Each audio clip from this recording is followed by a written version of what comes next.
Hey, Shiny. Hey, Street Smarts. Welcome. But it is time for our grand final. Welcome, everybody. How are you?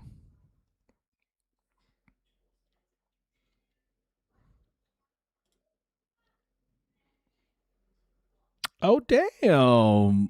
Guys, we're doing both a vertical, horizontal across multiple platforms. How you like me now? Hey, Doug, welcome. Oh, damn. I don't know how to manage all of these chats, though. There's so many chats, man. There's so many chats. But the noisy broadcast needs to up its game. I feel like we need to be everywhere. We need to be absolutely everywhere. Welcome in, everybody. Welcome in. Hope you're all doing well. Oh, yeah.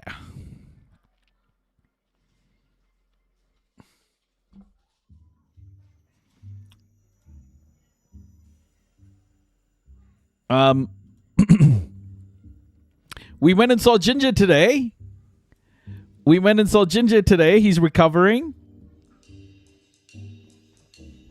Not just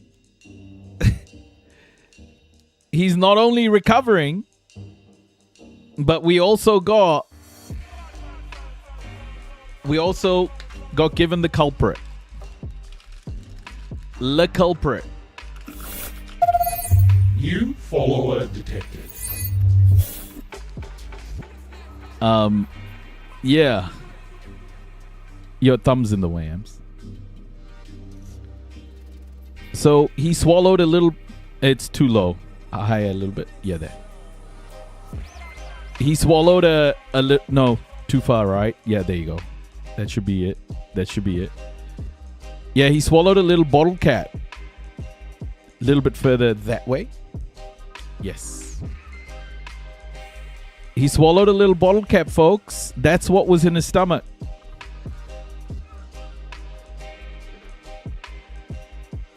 A little bottle cap inside this thing. You can see it. That's what clogged him up.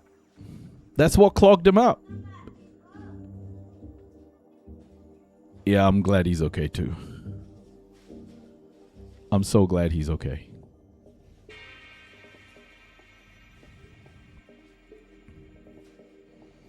Honestly. Sheesh. It was touch and go, guys. It was touch and go for a little bit, but we're good. We're there. We did it.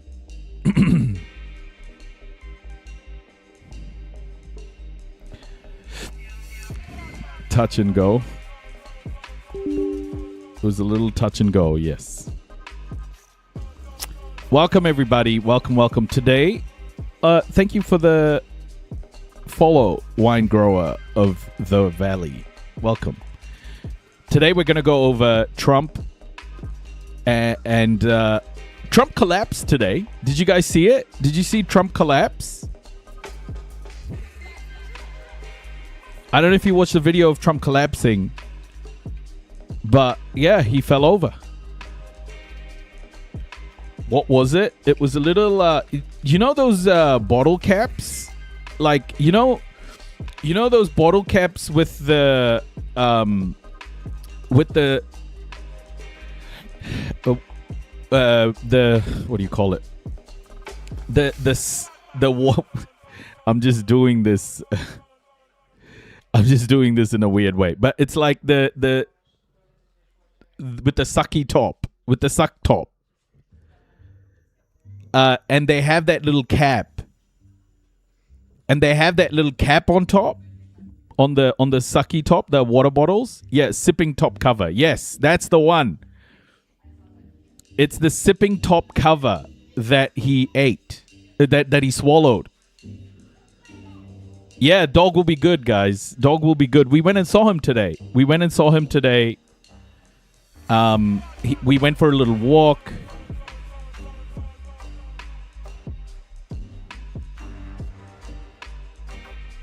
We went for a little walk, and he had a little bit of food as well. It was really good. He seems fine now at the press dinner. Oh, right. Yeah, he's back. He's back. He's doing well. We're very lucky. Oh, yeah, and Amber's back as well from her work trip. Amber's back from her work trip too.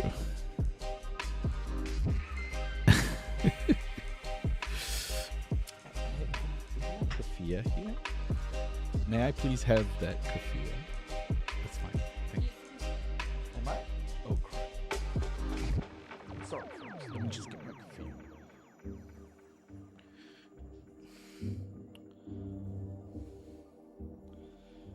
Oh, yeah. I got it. Hurry.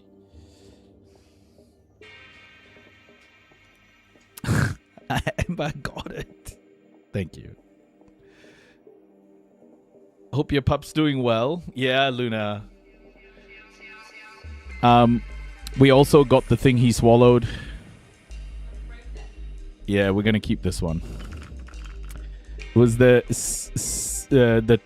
sipping bit, the sipping top cap of a bottle, a pump bottle.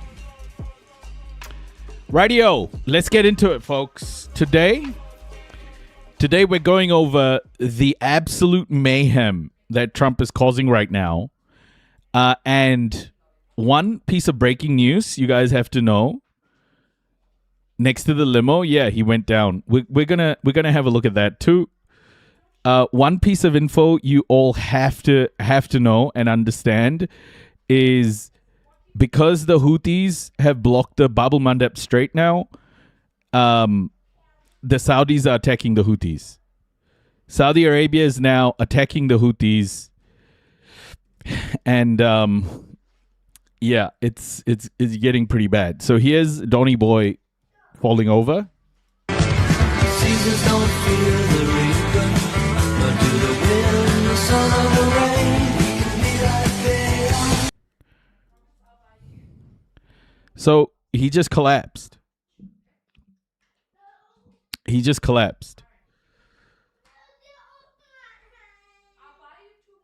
So I'm not quite sure what's going on with him there, but he collapsed.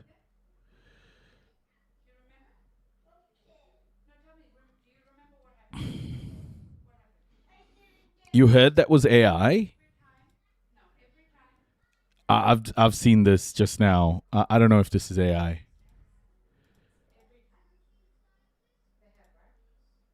Is it AI?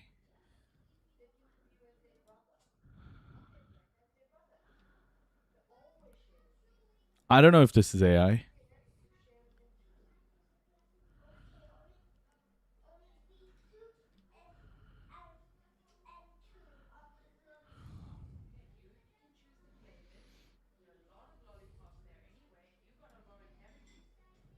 That's what you heard? Okay. Well, I don't know. But we'll start off with this. Saudi strikes hit Yemen as Houthis attacks escalate in the Red Sea. To Yemen's Ansarullah Houthis says that Saudi strikes have targeted 2 locations on the country's Red Sea coast. Earlier, Saudi media reported an attack on a Saudi vessel in the Red Sea. Explosions have been Chevy, reported in welcome. Hodeidah port. Strikes have also been reported on Kamaran Island. It comes a day after the Houthis said that they had targeted 2 Saudi tankers. They said the ships were violating their naval blockade on Saudi ports. We'll bring you more on this breaking news a little later in this bulletin. Iranian media say that 2 people have died in a U.S. missile strike on a liquefied petroleum gas tanker in the Gulf of Oman. The Fars news agency says the attack damaged the vessel's engine room. The U.S. military hasn't admitted. Al Jazeera's Mahmoud Abdul-Wahid reports from Tehran. Iranian state media are reporting that the U.S. military has targeted a liquefied petroleum gas vessel in the Sea of Oman. Anna, this is the first time I'm streaming on Instagram. Welcome. Hey, do you want to be a mod? Can I do mods on Instagram or no? I'm streaming on so many platforms now. I'm just trying it out, guys. I'm trying it out. Allegedly killing 2 crew members and damaging the engine of the vessel, bringing it to a halt in the Sea of Oman. Now, this comes after Iranian Foreign Minister Abbas Araghchi had a phone call on Friday with his Omani counterpart Badr al-Busaidi, discussing maritime security and the safe passage of vessels through the Strait of Hormuz. On Friday, also, an Omani diplomatic delegation visited Tehran for talks focusing on mechanisms to arrange safe passage of vessels through the Strait of Hormuz. Now, Iranian officials... Yeah, I think all the mods should be mods like everywhere, you know? If you can, that is. Like, so if you're using an app one day, you could just be mod over there.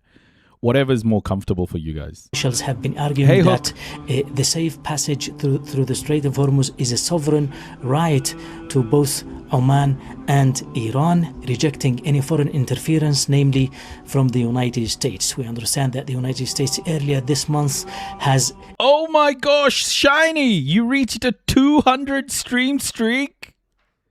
Shiny Mikachu on Twitch has reached a 200 stream streak. Wow, you're an addict. You're a noisy addict. Hey, not the one, welcome. Imposed a naval blockade on Iranian southern ports, which Iran considers an economic warfare and a violation of the UN Charter and international law. Iranian officials, and namely the foreign ministry, has been reiterating that Iran cannot give in to coercive diplomacy, accusing the United States of practicing what it considers bullying in the region. Thanks for offering, Mr. Anderson. Thanks for offering. We've got on YouTube. We're all good, but we are always looking for mods. So, have you joined Discord? You should join Discord. We have a mods group there. If you are interested, join Discord and let us know in there, and we'll get you into the group. Let's get back to the breaking news we told you about a few moments ago in Yemen. Yusuf Mari is in Yemen's capital, Sana'a. He joins us now live. Yemen's Houthi-affiliated media say that Saudi strikes have targeted 2 locations on the country's Red Sea coast. Yusuf, what more do we know? Well, the Saudi TV just announced that the Saudi military is announcing that they targeted... You see how he says Saudi? It's Saudi. Saudi. It's not just Saudi like we say. Man, we've got so much to learn, eh? Military sites. According to the Ansarullah Houthis, however, they're saying that the Saudi Arabia targeted the island of Kamaran and targeted also facilities belonging to telecommunication centers, all of which happened in the strategic. The Puppers is recovering. He's still at the vet, but we met him today. He ate food. He ate food for the first time. He's eating food again. We went for a walk with him, a little walk, but he's had a pretty massive surgery. And this is the thing that blocked his intestines. Bye, my loves. Enjoy the birthday party. I love ya. Love ya, mama. Okay. This is the bit of plastic that he swallowed whole, and he's back now. He's back. So this was what was taken out surgically. It's a sippy cup bottle. Top sippy bottle, the sip top of a pump bottle. It's that little cap that goes on top. He swallowed it. Province of Hodeidah. Now we know that the island of Kamaran is known for its strategic importance. It is Yemen's largest island, and it's actually very close to Bab al-Mandab, where the ships, the Saudi oil tankers, are being targeted. So whenever you have such a situation, as it has happened before, where Saudi Arabia targeted the province of Hodeidah, targeted the port of Hodeidah, although Saudi Arabia is saying that they did not target the port of Hodeidah and that the port of Hodeidah remains open and fully operational. This was expected. The response from Saudi Arabia was expected by the Ansar Allah Houthi group. They did warn that if Saudi Arabia does attack Yemen, does attack the province of Hodeidah or any province under their control, then they're going to be more strikes targeting not just oil tankers, not just imposing the naval blockade on all Saudi shipping, but also targeting Aramco oil facilities, targeting Saudi airports, Saudi air bases, and Saudi Aramco oil pipelines in Saudi Arabia. So this is the latest that we have right now. There's one report. So there we are. Yeah, so this is starting to spread. This is all starting to spread because America just cannot Reopening the Strait of Hormuz. They can't reopen the Strait of Hormuz, and now this is what's happening. Reopening the Strait of Hormuz. They really don't know what they're doing, folks. They don't know what the they're doing. Honestly, this is like it's starting to spread like wildfire. Saudi Arabia attacking the Houthis now, and the Houthis closing the Bab el-Mandab Strait. If Saudi Arabia continues to attack the Houthis, then the Houthis will attack the Saudi port, where oil is being, I think it's like 4 million barrels or 7 million barrels of oil a day are being transported from. So yeah, it's all kicking off. And why? Because of American ego. They couldn't compromise. They couldn't keep to the MOU. And now we are in a situation where this is not just going to be a regional spread. This is going to impact globally. They're going to try and make this about Iran as much as possible, but it's not. It's America's violence. It's America's expansionism. It's America's want to control energy transport around the world. So here we are, folks. Of one woman who was injured in the attack that occurred on the island of Kamaran. Usually whenever these attacks happen, the number of casualties, if there are any, they will be released perhaps later on in a couple of hours or early tomorrow morning. You say, Yusuf, that this was to be expected. This is only going to ramp up tension, isn't it? If the Ansar Allah Houthis are going to strike even more vessels as they've threatened.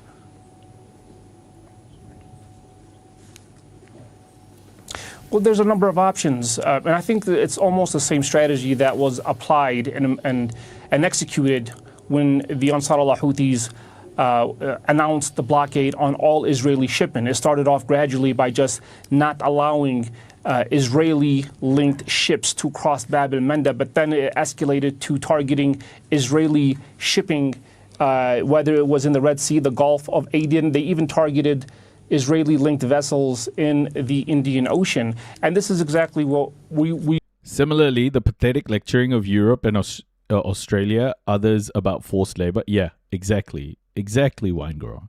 Yeah, we're going to talk about that forced labor tariff stuff. It's insane. We might see with the escalation Black Hawk, salam of military activities Kia ora, against everybody. Saudi. Kia ora, welcome everybody. Oh, it's so good to see you all. So good to see all of you. Okay? Globalized intifada. It's great to be here. I am streaming on way more platforms now than I'm just trying it out today, but we're streaming live on Instagram. We're doing mobile and desktop versions on Twitch, on Facebook, on YouTube. We're doing TikTok. Oh my gosh. Well done, my boy. देखा मैंने कितना अच्छा dance करता है? It is all over the place. You've got the noisy immigrant everywhere. We're so noisy right now.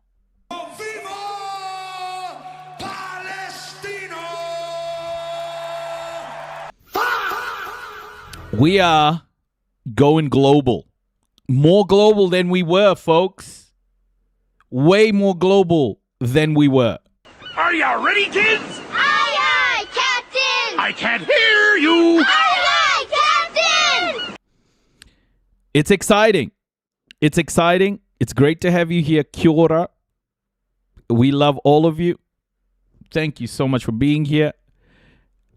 And all I want to say is, Hooyah, Navy! Hooyah, Navy!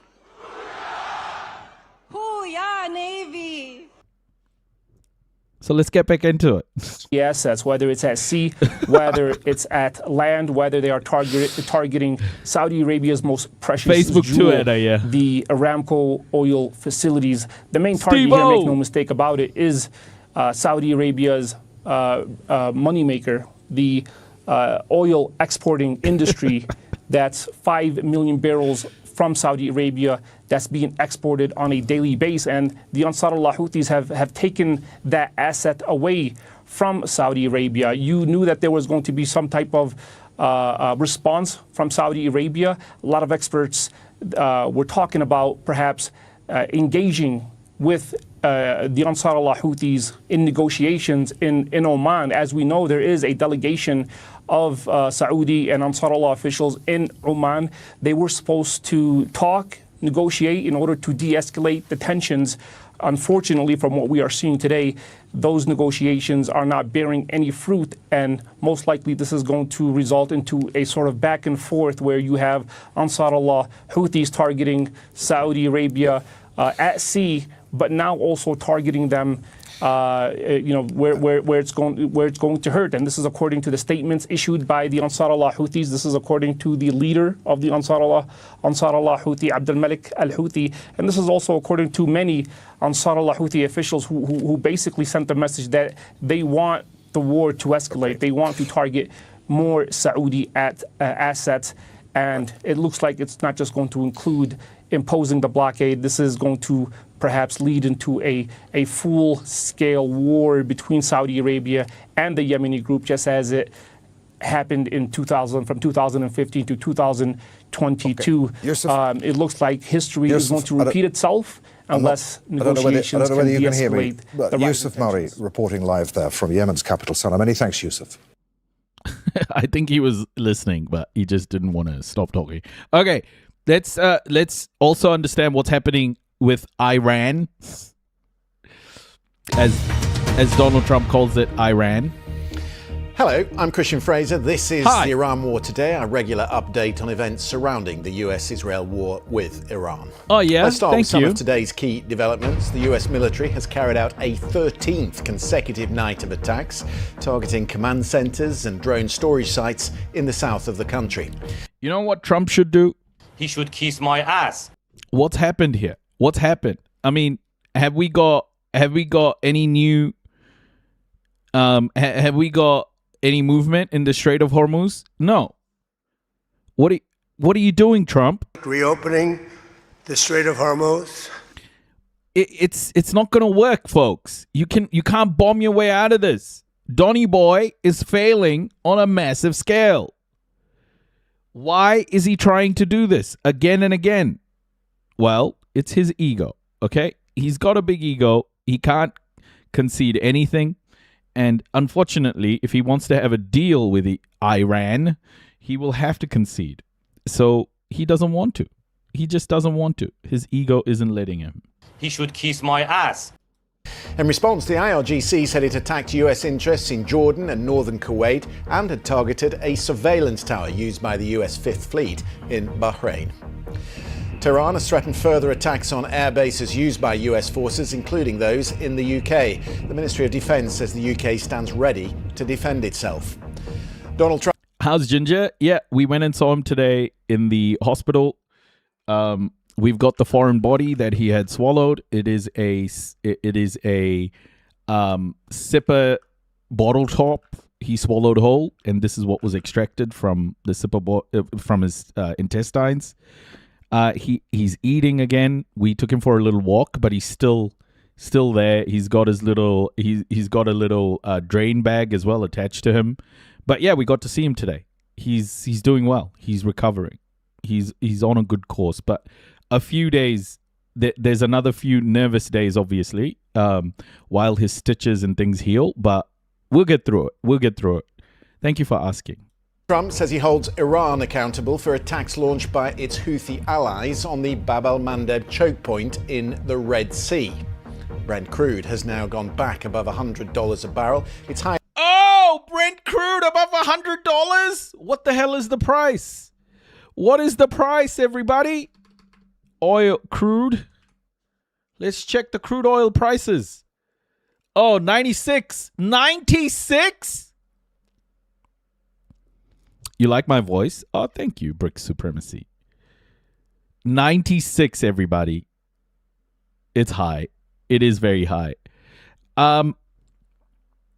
Yeah, as we know, with oil prices at the moment, there are no reserves, guys. The reserves have been drained over the last few months of what's been happening with Trump and Israel's illegal war on Iran. So reserves are being drained, and not just that, China's back on the market. China's buying oil again. So these prices are going to go up if Trump wants to keep doing this. And you know what? Iran is not going to open the Strait of Hormuz without a deal. Trump is not going to be able to... Reopening the Strait of Hormuz? He's not going to be able to reopen it. Yeah? And now there's going to be less trust. There's going to be less trust because America, again, is bombing Iran during negotiations. This is the fourth time that they've bombed Iran during negotiations. How the heck is trust ever going to recover? It isn't. Reopening the Strait of Hormuz? They don't know what the they're doing. They really don't know what they're doing. Highest level in 8 weeks as fears grow that the crisis is spreading beyond the Strait of Hormuz and into the Red Sea. And the Israeli Prime Minister Benjamin Netanyahu has been invited to the White House on Tuesday, with reports that Donald Trump is mulling a return. Yeah, the Bab el-Mandeb is closed. We just watched the fact that Saudi Arabia has now bombed Yemen as well, the Houthis. Turn to major combat operations. It's all kicking off, folks. Iraq. So tensions in the Middle East are intensifying, with fresh US and Iranian strikes raising fears of a wider escalation. The US military says it has carried out a 13th consecutive night of attacks. The airstrikes on Iran overnight lasted more than 2 hours, targeting command. Guys, this is the first time I'm streaming on Instagram. Welcome, Instagram viewers. Woo! And centers and drone storage facilities. Explosions were reported. They don't know what the they're doing. I want to be a good boy. In multiple locations, including at the Revolutionary Guard headquarters in the north. The Iranian media say at least 4 people were killed. Hey, Tehran has retaliated by continuing to strike US assets across the region, targeting Kuwait, Bahrain and Jordan with missiles. State media claim they hit an Amazon data center in Bahrain, though neither the tech giant nor Bahrain's government have confirmed that report. The exchange has come as President Trump signals that he is ready to go further still. On Thursday, he told the news website Axios he is weighing a major news strike on Iran. I'm considering a massive attack, he said, but bigger than ever before. I'm close to making a decision. We are all set for it. What do you mean bigger than ever before? What, is he just going to nuke them? Like, the amount of missiles they've used already, it's insane. What the heck is he going to do? Is this nukes? Iran. Is it boots on the ground and then nukes? Is he gonna nuke his boots on the ground? What? Oh my goodness, it's gonna be massive. He added, has still not received enough pain. It may be coincidental, but it is worth mentioning that Prime Minister Netanyahu is due at the White House on Tuesday, with discussions likely to focus on the war. Let's go to Washington, speak to our chief America correspondent, Gary O'Donoghue. The threats for another massive attack, do you think that is in the planning, Gary? How's the pooch? Yeah, he's doing really well. He's doing very well. He's still recovering from his surgery yesterday. they got the plastic top out of his intestines. Guys, I'm going to repeat this fair bit today. This what's happening to our dog, because a lot of the community helped with the deposit to get his surgery done. If you guys don't know, vets are super expensive, and this community rallied around and helped us. And also this community helped save his life by urging me to go to the doctor straight away. And because we got some bad advice from the vet we usually see. So I'm going to be repeating this a fair bit as people ask how the dog is. Please don't get annoyed at that. It's just because this community is concerned, and people will come in and out wanting to know, okay? So that's why I'm repeating it so much. Gary, or is it some of the same pressure tactics we've seen before?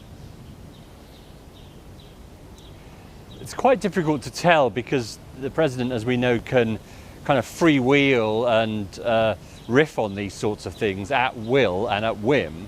But he's clearly trying to explore some options, because it's not working at the moment. It's not achieving what he wanted to achieve. Iran hasn't crumbled. They still AI have the data center ability, at a time. despite these weeks and weeks of bombing at the beginning and these 13 days we've had now, they still have the ability to hit back at bases across the region and target. We have pet insurance, J9. We have pet insurance for him. It's just a process to get the cash out, but also it doesn't cover enough. A surgery for a dog is insane. Like, we're talking about 10 to 12 grand to get his surgery done. So yeah, I'm just trying to tell everybody, like, if you do want to support us, you know, we're gonna obviously go into debt for this. I've been streaming for 3 years. If you do want to, the best way you can support us is by supporting this live. I've been doing news.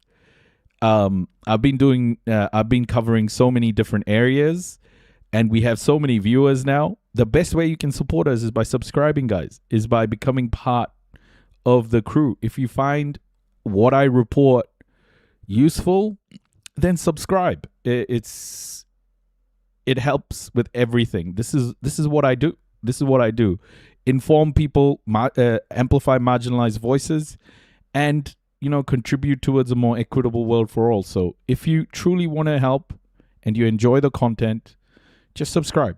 You can become a fan on TikTok. You can subscribe on other platforms. So that is the best way to help. Thank you so much for being here and listening. Get shipping in the Strait of Hormuz. So he's exploring new options, clearly. And this threat of a return to all-out war is one of them. Although experience would tell us that that's not something that Tehran necessarily responds to, that kind of threat. It doesn't. Guys, don't take that as an ultimatum or anything, please. It's whatever you can do. You know, it's not an ultimatum or anything. So it's okay, Sershi. It's all good. To register, and that's why I think you're starting to hear suggestions that perhaps the US is exploring some other avenues with its European allies, and potentially a meeting in London next week. Very much, we think, at the discussion stage at this point, potentially pretty high level meeting as well, on what can be done about securing the strait. And we know that in the past, for example, France and the UK, you know, maritime nations, do have these capabilities for mine clearance and autonomous mine clearance devices. That is a little bit of a gap in the US Navy. So I wonder whether that's the sort of discussions they're looking at. But of course, the Europeans are not going to want to put their assets in that area for those sorts of purposes while there's a hot war going on. Marco Rubio was sitting opposite the Russians just the other day, and one of the questions he was asked were about Russian arms sales to Iran, particularly in mind of the American troops that have been killed and who returned home to the Dover Air Base this week. It seems to be an issue that the White House is waking up to, because President Trump said in the last few minutes that he has warned Russia and China against arms sales to Iran. What more do you know about that, Gary? It's clearly something they're concerned about, and bear in mind there is a an existing and extensive relationship between Russia and Iran in terms of things like drone technology. We know that's been a two-way process, not least the Iranians providing quite a lot of drone technology to Russia for their war in Ukraine. So this is something that's clearly concerning the US. Where are they getting these supplies from at a point when much of this stuff is meant to have been destroyed by the overwhelming force of the US Air Force and it's come on, no one believed that any of this stuff was destroyed, okay? No one believed it. If you believed that they had destroyed everything, then I don't know what's up with you.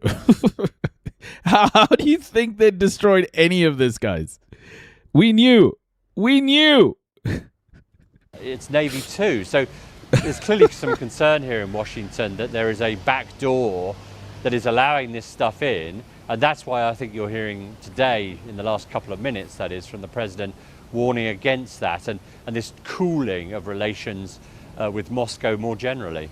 Gary Donoghue, really interesting. Thank you for that. So are we on the brink of another major escalation in the conflict? There are certainly signs of it spreading. The Houthi rebels in Yemen have opened a second front, attacking 2 Saudi oil tankers in the Bab el-Mandeb Strait, accusing the ships of violating a naval blockade that they have imposed on Saudi Arabia. It is a second major choke point, that's now under threat after Iran's closure in February of the Strait of Hormuz. They together put much of the world's oil supply at risk. Donald Trump said he will hold Iran accountable for any attacks by the Houthis. He said he was disappointed in the militants in Yemen and has vowed major military punishment. Here's BBC Arabic's Sally Nabil. The Houthi militants in Yemen have been threatening to disrupt navigation in the Red Sea. They have always been seen as an Iran proxy, and they operate in a country that has a very significant location. Yemen has the Gulf of Aden, the Strait of Bab el-Mandeb. Both of them are the southern entrance to the Red Sea. And this will be very bad news for global energy supply lines, because we already have the Strait of Hormuz effectively closed by Iran. And if the Houthis are to act upon their threats and bring navigation in the Red Sea to a halt, that will be a major blow to maritime trade, because a big bulk of the world's production of oil and gas passes through these 2 major shipping lanes, the Red Sea and the Strait of Hormuz. The Houthis have recently announced targeting 2 Saudi oil tankers, and the Saudi official news agency confirmed that 1 tanker has already caught fire. No casualties or injuries have been reported, and this comes just a few days after the Houthis announced that they are forcing a naval blockade upon Saudi ports. No ships bound for Saudi Arabia will be allowed to reach the Saudi ports via the Red Sea. Sally Nabil. Well, oil prices have... See, this is the thing, right? Like, this is the leverage that Iran is just not going to let go, because Saudi Arabia rerouted oil from the Strait of Hormuz to the Red Sea, and that's 7 million barrels or so a day.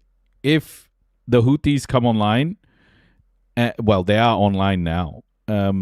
What's America going to do? Bomb the Houthis again? Like, you can't bomb your way out of this. This is another forever war that America's getting itself into. I don't know how to put this, guys, but there is no way America is going to defeat Iran. There's no such thing as a win for America here. So if you are thinking as an American, there's a way to win this, it's delusional. This will be far worse than anything that happened in Afghanistan and Iraq for America. Far worse. And it will be far worse for the people there as well. This is military-industrial complex will stimulate economic growth. Bro, it can't stimulate that much economic growth, Josh. The other thing about the military-industrial complex right now is it's run by rare earth minerals. Like, rare earth minerals are very important. and the throughput of, being able to produce that much weaponry, you're seeing the limitations of the whole system. People can't produce bombs fast enough. And because China has got such a chokehold on rare earth minerals, China can stop providing rare earth minerals, which would be crazy. You can't just stimulate growth when you're not producing anything. Have retreated slightly today after hitting a high of $102 a barrel on Thursday. That's the first time the price has broken $100 a barrel since May. This morning, a barrel of Brent crude was trading at around $97. Our business correspondent Mark Ashdown has been looking at that. A month ago, benchmark Brent crude was trading at $70 a barrel, back to pre-war levels. But last night, it almost breached $102 a barrel before pulling back this morning. Now, not quite as high as the highs during this conflict of $120 a barrel, but a concern for global economies. Higher oil means more expensive fuel, more expensive transport costs to move a range of household goods and food, for example, around the world. And the fear is, if this price of oil stays elevated, and gas too, for longer, that could stoke global inflation, pushing prices up everywhere. And that, of course, hits things like stock markets. Of course, companies find it difficult. The rich will get richer, and it's not surprising. No, this is very, guys, don't think this is normal. Remember what's happening here. For the first time, American imperialism is being has resulted in economic sanctions on the West. This has never happened before, where America has used force, and that force has impacted the American economy. This hasn't happened. If anything, every time America's gone to war, it has been a positive impact on Western economies. And this is the first time a country in the global South has more leverage than America does in a situation like this. This is very different to how it's been before. So don't say it's the same thing, and it's not. Iran has leverage. Now the Houthis are in. The leverage is massive. To make big profits if they can't trade or move things around. Pension funds, which invest in those too, and the cost of government borrowing. Governments pay interest on the... No, but even in Vietnam, there was no economic impact because of Vietnam. There wasn't like Vietnam didn't have America buy, the Vietnamese couldn't impact global economies. That's the difference. Yes, America lost that war, but America's economy went and global economies grew after that. Vietnam didn't have the means. No. Vietnam did not have the means to impact global economies like Iran has right now. This is 20% of global energy, bro. This is 20% of global energy. We're talking about a risk to the petrodollar. We're talking about the US dollar not becoming the strong reserve currency it used to be. We're talking about the rise of China. There's so much more risk right now for the United States. Vietnam was nothing compared to this. This is far greater risk for the West than it has ever had. People need to understand this. This is a big, big moment in geopolitics. Fertilizer for farmers, helium for chip making. It's all there. This is 20% of global energy. Vietnam couldn't impact the world like this. And this is all to do with American violence, American imperialism. All of this is because of what America is doing and its violence. The UN's a broken system. And that's why, even if America vetoes. This is the other thing. International law, whatever international law does, this leverage still remains with Iran. That's why this is such a strong position, Josh. Even if America vetoes things at the Security Council, it won't matter. That economic impact and that risk still remains. This is why this is leverage beyond what America has had against it before. This is a very different thing to anything that's happened to American imperialism before. I think it's quite a transformational moment. Ginger. Like, people need to really recognize that. Debt they issue, bonds to raise money, to spend money on investment and day-to-day spending. So it makes costs higher all around. And the fear, of course, is that could push global inflation much higher, and central banks, we have been hoping for rate cuts potentially this year. Well, they may have to flip that and actually put rates up again, rising the cost of prices all around. Now, the curveball in all this is Donald Trump and his tariffs. They've been making headlines again today. For most countries, it means no difference. Here in the UK, for example, the tariff rate remains at 10%, but it could, it's thought, actually end up keeping a lid on inflation because you create more friction. It might soften demand in the supply chain and keep a lid on price rises. But right now, of course, the US is continuing to bomb Iranian targets. The president indeed. Guys, I've just got a little video on the screen from today. This is Ginger, our dog. He's had a major surgery to remove this little plastic bit from his intestines. This is a video I took today. I'll just have it looping on the side so you can see what we did. He also ate some food. I also wonder if each country, state retains autonomy. How can anyone have sanctions imposed? This is the thing, guys. Like, the West has always been able to weaponize its financial control of the world, its financial institutions. The West has been able to weaponize so many different things. They're all coming in, Bubs. Oh, is the volume up on Ginger's video? Can you hear the Ginger video? I thought it was muted. Come on, Gingy. Hold on. Gingy, no. Gingy. You can't walk anymore, Baba. You How do I mute it? Eat your food. Eat your food, Bubs. I can't hear Ginger's video. Gingy, oh, here it is. Eat your food. There you go. Hopefully it's muted now. Is it muted?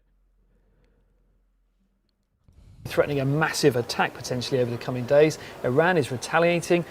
Yeah, so my point, guys, my point is that the West has always had options of weaponizing different institutions in order to continue to maintain a chokehold on the global South.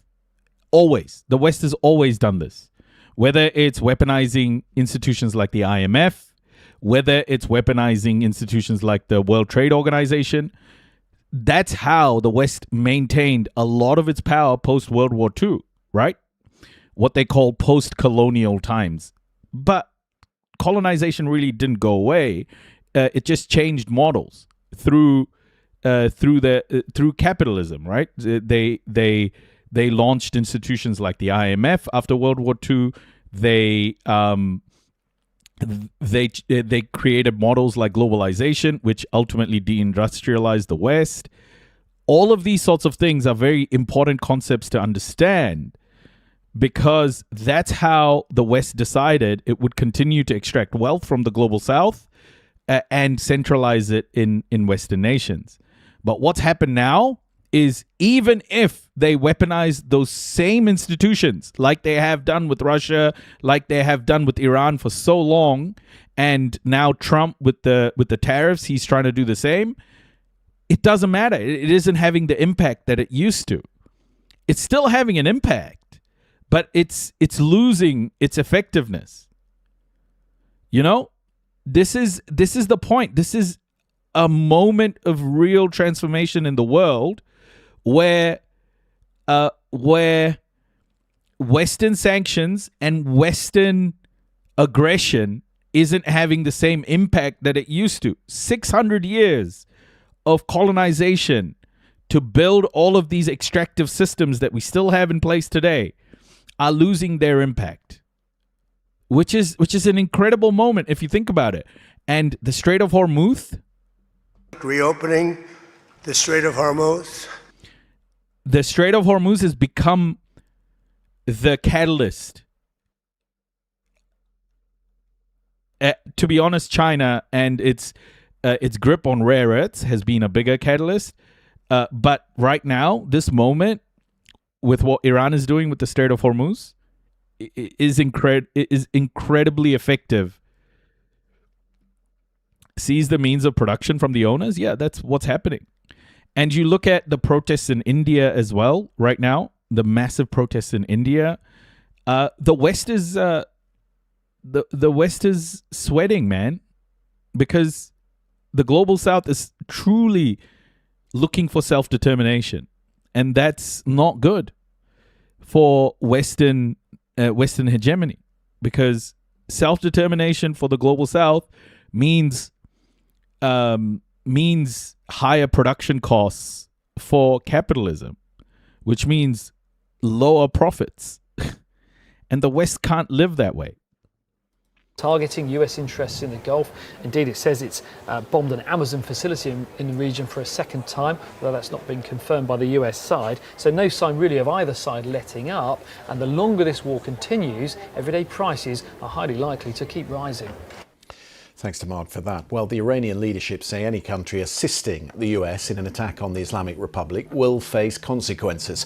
Besides the recent attacks on America's Gulf allies, they now have also threatened to target Bulgaria and the UK, two countries that have allowed US forces to use their air bases. Iran's military claimed a US B-1 bomber flew from RAF Fairford in southwest England to join the US attacks. Tehran says that makes the base a legitimate target.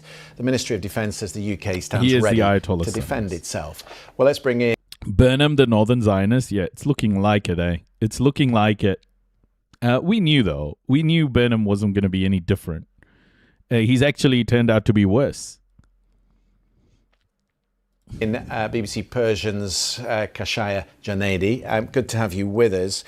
I'm interested to know how the regime is talking to its own people at the moment, because the blockade is back in place, and as we set out in this programme, things appear to be going from bad to worse. Well, the situation of people was not that easy even before the war. People were under tremendous economic pressure. That's why we had the protests in December and January, where thousands of the protesters were killed in the government crackdown. But the government is putting the blame on the Americans. And of course, they're saying that no matter how much pressure is exerted on Iran by the Americans, the government is willing to fight back and it's going to resist. The hardliners within the establishment and the regime supporters are actually supporting the government stance. But of course, the normal people, where the majority are like under tremendous economic pressure because of the high inflation and the decreasing value of the national currency rial, they are not really happy with that situation, and it's putting a lot of pressure on them. There is, as we've just been talking about with Gary, this threat of a much bigger outbreak of war again. Is that being felt in Tehran and in the major cities? Do people understand what might be coming?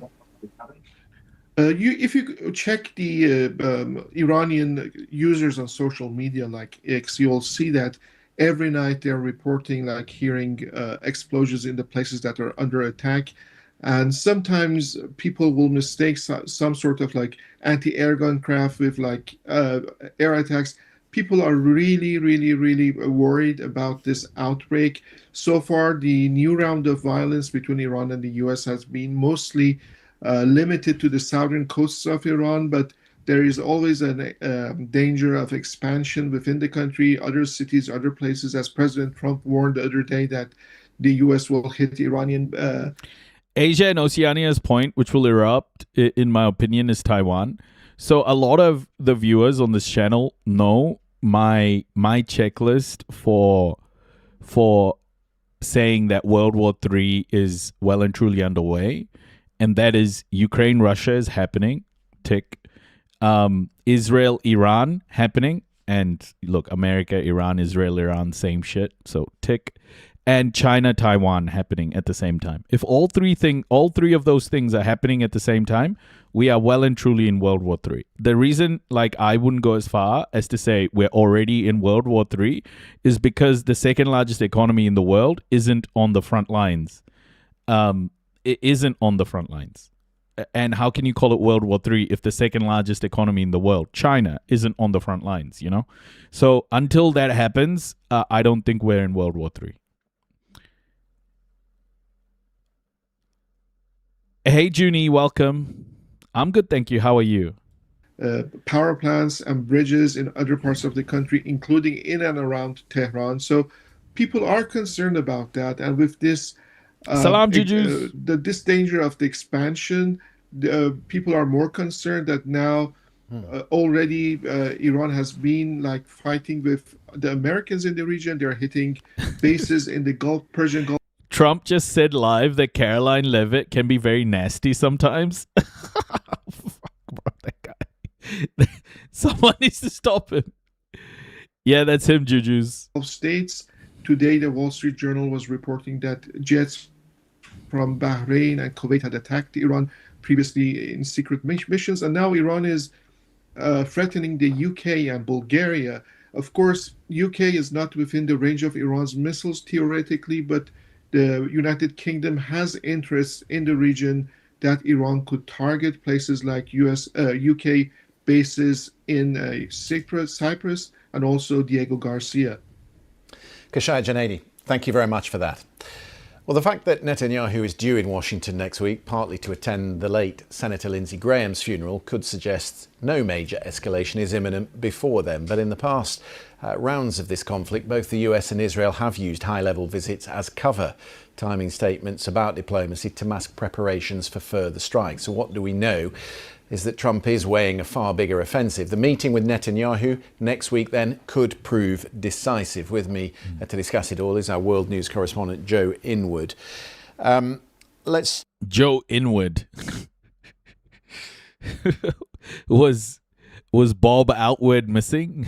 Talk about the statement we just had in the last few minutes. I had to. So there we are. Araghchi, the Iranian foreign minister, who says Iran will never accept a ceasefire until its demands on the Strait of Hormuz are met, which really does come back to the central problem with the Memorandum of Understanding. Yeah, it was maybe deliberately vague. In order to get this through, they had to get something which both sides could agree to, and they left it pretty open to interpretation. The crucial issue of how is the Strait of Hormuz going to be managed going forward. Just to remind viewers, this is this vital waterway over which so much of the recent conflict has centred. And the Iranian position has been, and clearly from that statement from the foreign minister remains, that yeah, it should be okay, my clothes brush. It should be okay. The Iranians should have control over it, shared with Oman. But they think basically it's up to them who comes, who goes, and they should be able to take some sort of toll. Now, the Americans have made it very clear that for them, that's a red line. As far as they're concerned, it is an open international waterway. I mean, Donald Trump's even said that they... Why can't you repost? I don't know. No idea. Should take a toll, although he's rode back from that very quickly. So this fundamental misunderstanding is not only at the heart of why the negotiations haven't worked, but at the heart of why the fighting has flared up again. Our team in Washington are just reporting that there will be a conference next week in London on the Strait of Hormuz, and Defence Secretary Hegseth and the Chair of the Joint Chiefs, General Kane, will be attending. What do you imagine they have to discuss with their European partners? So the UK and France, and along with other sort of European nations, have been leading or trying to kind of put together a coalition as to how to make the Strait of Hormuz safe and navigable. But the principle they've always stuck to is that they will do that once the fighting has stopped. They've always basically said they don't want to be sticking their large and expensive and potentially vulnerable ships in harm's way. And if the fighting's still going on, that is exactly where they'd be. So it could be that the Americans are just coming to have their say. It could be they're talking about how to coordinate with the Europeans. I mean, I'd be very surprised if we're getting to a position where the Europeans have changed their position and say that they're happy to engage while hostile activities are still ongoing. But certainly it shows maybe a realization from the Americans that they've got to be working with other people, because the current strategy doesn't seem to be working. Bab al-Mandeb in Arabic means gate of tears. There are potentially more tears for the Europeans in the West were they to close that stretch of water, very narrow stretch of water approaching the Red Sea and of course the Suez Canal. What are we hearing from the Europeans about that and the links between the Iranians and the Houthis? Yeah, so just to explain the geography first. So you've got the Arabian Peninsula, and kind of on the northeastern side, you've got the Strait of Hormuz. On the southwestern side, you've got the Bab al-Mandab Strait, and there's a 20-kilometre or so gap at one point between the kind of the furthest point of Yemen and its Djibouti, so the kind of the Horn of Africa. And that is... I'll keep saying this. I'll say it every time. Djibouti, the best name for a country I've ever heard, ever. A really, really important choke point. Now, the Houthis, just to remind everyone, are an armed Yemeni group who have been having a long and kind of fairly bloody civil war and war with the Saudis. Now, that about a week ago or so, that conflict, which has been more or less dormant for about 4 years, flared up again. The Saudis are accused of firing at Sana'a airport, and the Houthis said, in response, we're going to fire at your airport, and we're putting a blockade on Saudi ships coming through the Bab al-Mandab Strait. Now, that's something they have done in the past. They blocked the Bab al-Mandab Strait during the war in Gaza. At the moment, it's Saudi shipping. The genocide in Gaza. But if this happens and they are Iranian allies, it will put a huge further pressure on international oil supplies and be a real economic, political and military headache. It's an increasingly uncertain picture. Joe Inwood, thank you very much indeed for that. Whether you are joining us on YouTube, TikTok, Sounds, radio or TV, thanks for watching this edition of the Iran War Today. Ginger's looking good. Yeah, he's looking good, eh? Amina, hello. Has Ginger something with your family /home smell? If she has a prolonged stay, she's looking good. Ginger's a boy, no fixed address, just slight correction there. And yeah, he was so happy to see us. He was so happy to see us, honestly. He was just, I'm just so happy that he's able to, you know, just enjoy just being himself again, because man, he was in so much pain with that plastic thing stuck in his intestines.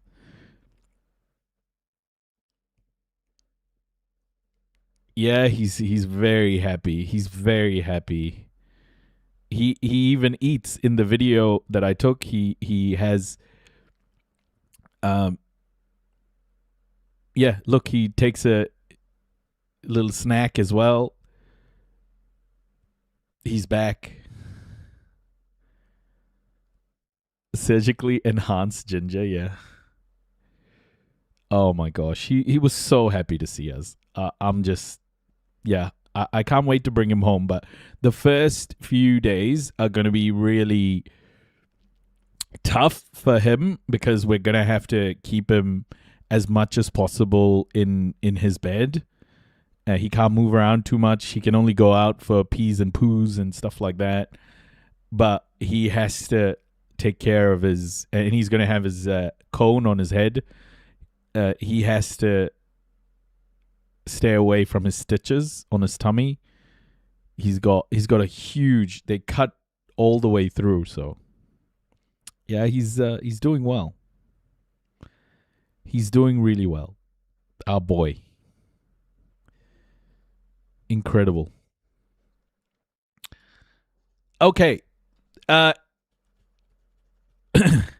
So mainstream media is starting to sell this crap again that Iran wants to assassinate Trump. And I think, you know, when mainstream media starts to push this narrative, there's going to be some sort of attack, you know? Mainstream media wouldn't push this narrative if they weren't gonna do something bad. This is all manufacturing consent. Thank you, Zetetic. Thank you, Zetetic. Sorry. Yeah, so I feel like Trump is definitely preparing for something big. A security threat to Trump and Air Force One. The New York Times reporting tonight that Iranian threat to Air Force One is the reason Trump abruptly ditched his new plane and flew on the old presidential jet back to the U.S. from Turkey. Trump's flight to the NATO summit was his first overseas trip in the new $400 million jet given to him from the Middle Eastern country of Qatar. But according to the Times, while Trump was in Turkey, a threat emerged that Iranian proxy forces were targeting him in Air Force One from inside Turkey, from Istanbul. So Trump left on the old Air Force One, which is more secure. Now, at the time, this is why Trump said he was swapping jets. It's flying to Europe, to one of the big bases, 2 or 3 of the big bases, where we can show it to the people. And we'll be going home by normal methods. But we have it going to Europe to a couple of bases, actually one in particular, but it's going to go to a couple of bases, stop, so the soldiers can see it, because it's truly magnificent. Truly magnificent. That was a lot of detail. You know, that it was going because the soldiers wanted to see it and it was magnificent. But it turned out to not be true. That day, though, Trump did allude several times, perhaps to the real truth, which is that Iran wants him dead. They want to take out the U.S. leader, me. I'm on every list. I saw things this morning. He's on a list? There is a list. He's on a list, everybody. There is a list. Oh, my goodness. I'm on every single one of their lists. I'm number 1 on the kill list for... Sorry, what was the list? There is a list. Iran. They're lovely people. I'm number 1. I may be gone too, because I'm their number 1 target. It's out all over the place. I'm their number 1 because they're scum. Are you aware of any credible threat by Iran against your Well, I have a threat all the time. I'm number there 1 is a on list. their list before you. But if I go, you go. Oh! There is a list. But if I go, you go? Oh my gosh. Right? What new details are He's also on the Epstein list. you learning about this specific threat against the president?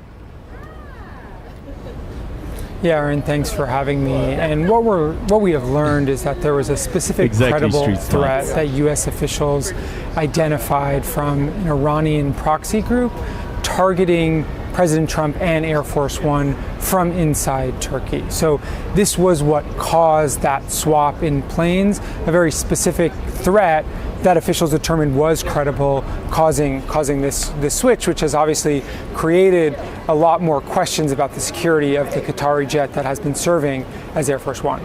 Yeah, so many more questions. And I mean, Israel is the one spooking Trump with this threat so that they can get Trump to do a full-scale attack. There is no threat, man. Trump's biggest threat is, I think, from his own countrymen, to be honest. Not from anybody else. Or Israel. I mean, the Pentagon released of credible threats from Israel, intelligence threats and whatever, right? Like, they know Israel is far more threatening to America than Iran is. But they have to run a narrative, before they bomb children. And what you already lay out here, Tyler, is very specific, right? A threat from an Iranian-linked group inside Turkey to Air Force One. Like I said, that's already very specific, but it sounds like there were even many more details. I mean, how specific was it?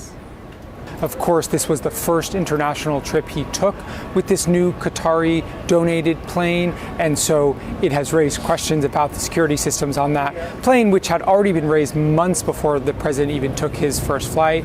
In terms of more specific than that, I think that is as granular as we've gotten at this point, an Iranian proxy group inside Turkey making threats that clearly caused concern for U.S. officials and prompted the Secret Service to urge the president to take the old Air Force One that has been in service flying presidents around the world since the 1990s. So we've heard the president publicly talk about this threat now multiple times. How did he react when he found out?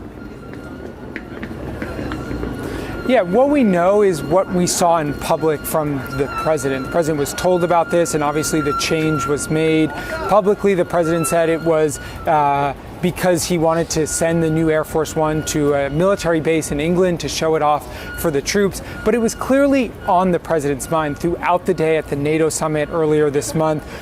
Hours after he found out about this very specific threat, he talked openly about Iran wanting to kill him, saying he was number one on the list, and alluded to some new information that he had seen. He did not get specific into the threat. And in fact, Aaron, on the plane back to Washington, reporters asked him if there was a specific security threat that prompted the change in plane, and he said no. But then when he returned to Washington a week later, he then told reporters that the new Qatari jet was going to go go out of service for a little bit to be maxed up. And what we have learned is that the plane will be out of service to get additional enhancements and upgrades. The White House has declined to specify what those are, but it's clear this prompted even more conversation and introspection within the administration. Does everyone feel like we're heading to some moment here, some quite big moment, because everything is escalating? The West is just turning up the volume on all of these different anti global South narrative. It is just being amplified so much at the moment. I just feel like there's a bit of a moment that we're approaching where it's all gonna just it's going to kick off. Maybe it's just me being involved in the news so much and, watching this stuff. But there's so much pressure on America at the moment. There's so much pressure on the West at the moment because the prospects are that the West is in decline. That everything is pointing to a declining West. And violence is all the West has known for so long in order to right the ship. I don't think the West can be in a more equitable world. I don't think white supremacy can truly swallow that pill of equity. I think for white supremacy, it's all or nothing. It's either the world is ours or the world belongs to nobody. That is what keeps me up at night. The thing about white supremacy is the fragility of it all. And we've spoken about it a number of times. There is no violence like white fragility. Right? And it comes from that supremacist thinking that in some way whiteness is far superior to everyone else. And when that gets challenged, the fragility comes into play.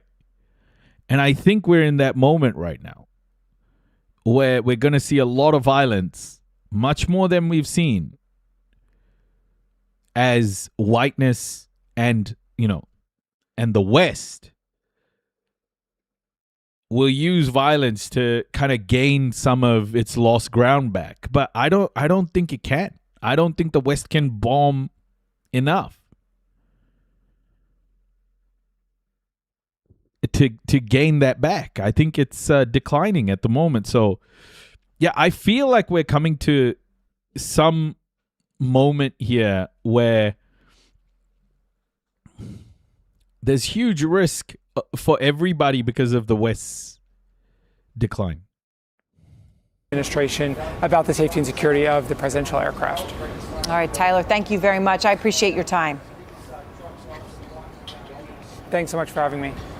Israel feels no, Maven's pick. This is much, much bigger than Israel.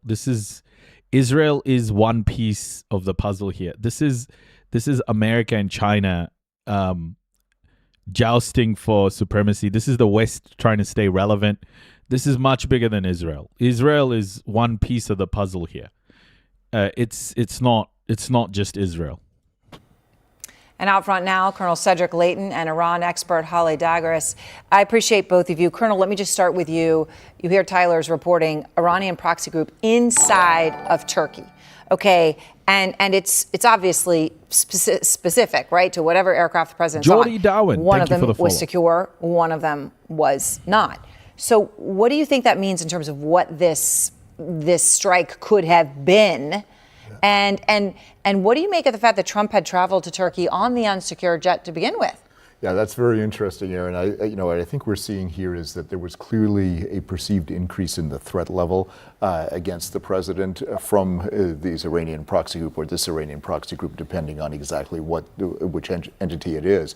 The Iranians have a. It's not even that Israel is a tiny nation. It's historically just inaccurate to say Israel controls the world. Or even just looking at where the world is at the moment, because America is the one that is doing all the coercion and violence. It comes back to this whole narrative of, people going, oh, it's Israel, because they can't fathom the West being the bad guy. They can't fathom not being the victim in the West, right? Like, they want to victimize themselves in America. White supremacy wants to victimize itself so badly that they are going to say, they're going to allow people to almost say Israel controls the world. But ultimately, Israel is a colony to maintain Western hegemony, American imperialism in the Middle East. And to say it's Israel controlling Trump is insane. America's always been violent. The West has always been violent. Yeah, Mavens, you're too stuck on this. You're too stuck on this. You're too stuck on this whole Israel controls America. It does not. You're too stuck on it. You're just too stuck on it. You can't imagine America being the bad guy. That's your problem. America isn't controlled, bro. No, it's not an absolute fact. America is bad by itself, buddy. Don't victimize yourself. You are not the victim here. A very practiced effort where they go out into their neighboring countries and they have sleeper cells in many different areas, to include in Turkey. And so they, combined with their intelligence services and, potentially other groups that they work with, they are a viable threat. So I think the threat. No. America is the bad guy, Mavens. That's the problem here. You're not understanding that America is the bad guy. The bad guy. The West is trying to maintain its supremacy over the world. Like, what do you not understand about the last 600 years, buddy? It was probably not detected as he was coming to the NATO summit in Ankara, but they realized that, well... What do you mean he won't change his mind, Ice Cream Emperor? It's 600 years of mass murder of brown and black people, and you're trying to convince me that Israel is the one doing the bad stuff? Like, what are you guys why are you so deluded about this?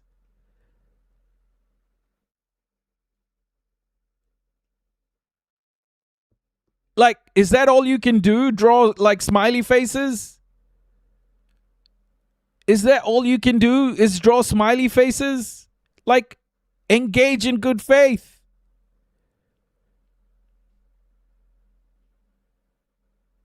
No, Ice Cream thinks that Israel controls America, man. While he was there. While he was there, that there was something brewing. And Matt, you need to stop, man. You need to stop fucking telling me who's on my side and who's not. Quickly moved him to the other aircraft, to the original Air Force One. Please. So, Holly, Trump has talked a lot about Iran trying to kill. Bro, look at the oil. Look at the oil lobby, buddy. Look at any lobby. America is controlled by lobbies across the board. You guys want America to be the victim of this so badly. No, you are delusional, Mavens. You are. You're not understanding that America's not the victim here, bro. America has been doing this to so many countries. America just murdered 100,000 people because it cut USAID. No, it's not just Trump either. It's not just Trump either. Oh my gosh, bro. Honestly, Americans are so insufferable. Decades of violence, decades of murdering people, millions of people around the world, and this prick is like, it's AIPAC. Kill him, of course, after the start of the war, right, where the U.S. and the Israelis killed the Iranian supreme leader and so many of 250 years of genocide. The leadership of Iran. Let me play some more of what Trump has said. They want to take out the U.S. leader, me. I'm on every list. I saw things this morning. I'm on every single one of their lists. I'm number one on the kill list for Iran. They're lovely people. I'm number one. I'm their number one because they're scum. I'm number one. No. We do disagree. America is the problem. Their list before you. But if I go, you go. Right? In the 70s, when the UN Security Council was voting to get rid of South Africa from the UN, the General Assembly voted to expel South Africa. In the Security Council, 3 countries voted to keep South Africa. Do you know who those 3 countries were? Do you know who those 3 countries were? Those 3 countries were America, France, and the UK. America, France, and the UK. Bro, your countries have been doing white supremacy and genocide for 600 years. Shut up. Shut up. You don't know anything. Hala, you have tracked Iran's threats against Trump for a long time. You know, how central of a focus is this for this Iranian regime and its proxies? How much do they want to get Trump? Aaron, the threat predates the Iran war. It started after the killing of Quds Force Commander Qasem Soleimani in 2020 in Baghdad after a U.S. strike. America's not the victim, guys. America's not the victim. Stop pretending like America's the victim. Stop pretending like America's the victim. White supremacists. This is where these people like Maven Spix are not leftists. They are white supremacists in leftist garb. They do not want to be called out for white supremacy. This is why white leftism is so fucked.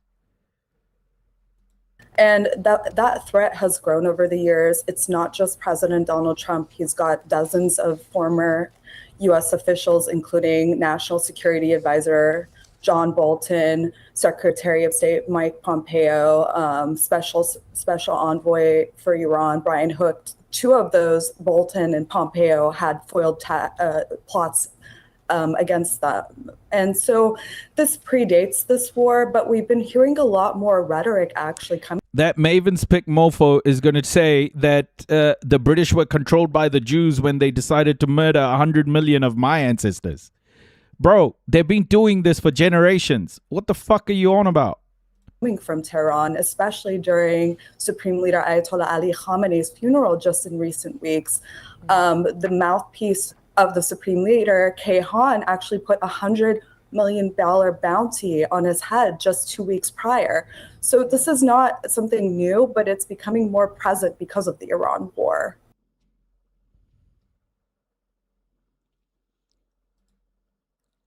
Yeah, read this article. Okay, bro. Buddy, the world is so much older than any of this shit you're putting out. You are just ignoring 600 years of white supremacy and European colonization, which is still going on today. Buddy, your country extracts wealth from the global south and has been for generations. What the fuck are you talking about? Like, the guy ignores the reality of the world, and it's like, oh, it's the Jews, guys. It's the fucking AIPAC crew. Bro, white people do not need an excuse to treat black and brown people like shit, okay? It's been happening for 600 years. Just stop your bullshit, bro. Learn about your fucking history.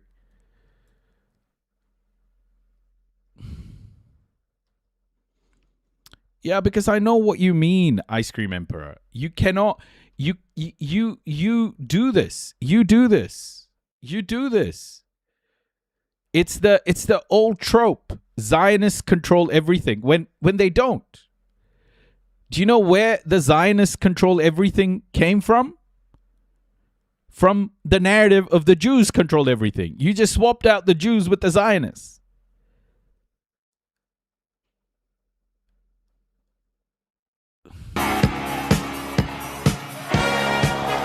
If Donald Trump is fazed by the plummeting support for his war in Iran, he's not showing it. The president is still determined to pursue his policies and unable to let anything go. And so here we are, the US stuck in a war with Iran it seemingly can't end as Trump tries to claim a win. It's our declaration of economic independence. And here we are, back with more tariffs, 14 months after he first proudly introduced them.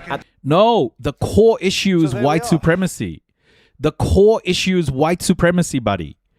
Unless and until we dismantle white supremacy and white privilege, things like Zionism will continue to exist, just in different forms. It's Western meddling. It's Western meddling. Zionism is one of many manifestations of Western meddling in the global South. At the White House. This is Liberation Day. So-called Liberation Day became Constitutional Liability Day, with the US Supreme Court ruling them illegal and forcing the administration to pay out tens of billions of dollars in refunds. President Trump now saying he's going to impose this blanket 15% tariff. But Trump earlier this year introduced new temporary tariffs that were set to expire today. No, but that's how Britain conflated the two. Do you think the Nazis just started hating Jews like in a black box, Ice Cream Emperor? Anti-Semitism is literally a European thing. White people in Europe hated Jewish people for centuries. Like, what you don't understand is Lord Balfour, the guy who did the Balfour Declaration, was a massive anti-Semite. 1905. Read about 1905 Aliens Act. 1905 Aliens Act. Bro, shut up. Honestly, you're not understanding that the world is a lot older than a fucking Intercept article. What are you not understanding about what I'm saying? So these new levies replace them with 10 to 12.5% of duty. These motherfuckers will try and make me believe that white supremacy isn't the core problem when it has murdered so many of my ancestors. Fucking white leftism, honestly, is an absolute, like, it's a problem. Duties on imports to the US from more than 60 countries, including the UK and the EU, and America's largest trading partners, Mexico, Canada, and China. The administration pushed these through under a section of motherfuckers telling brown people about oppression.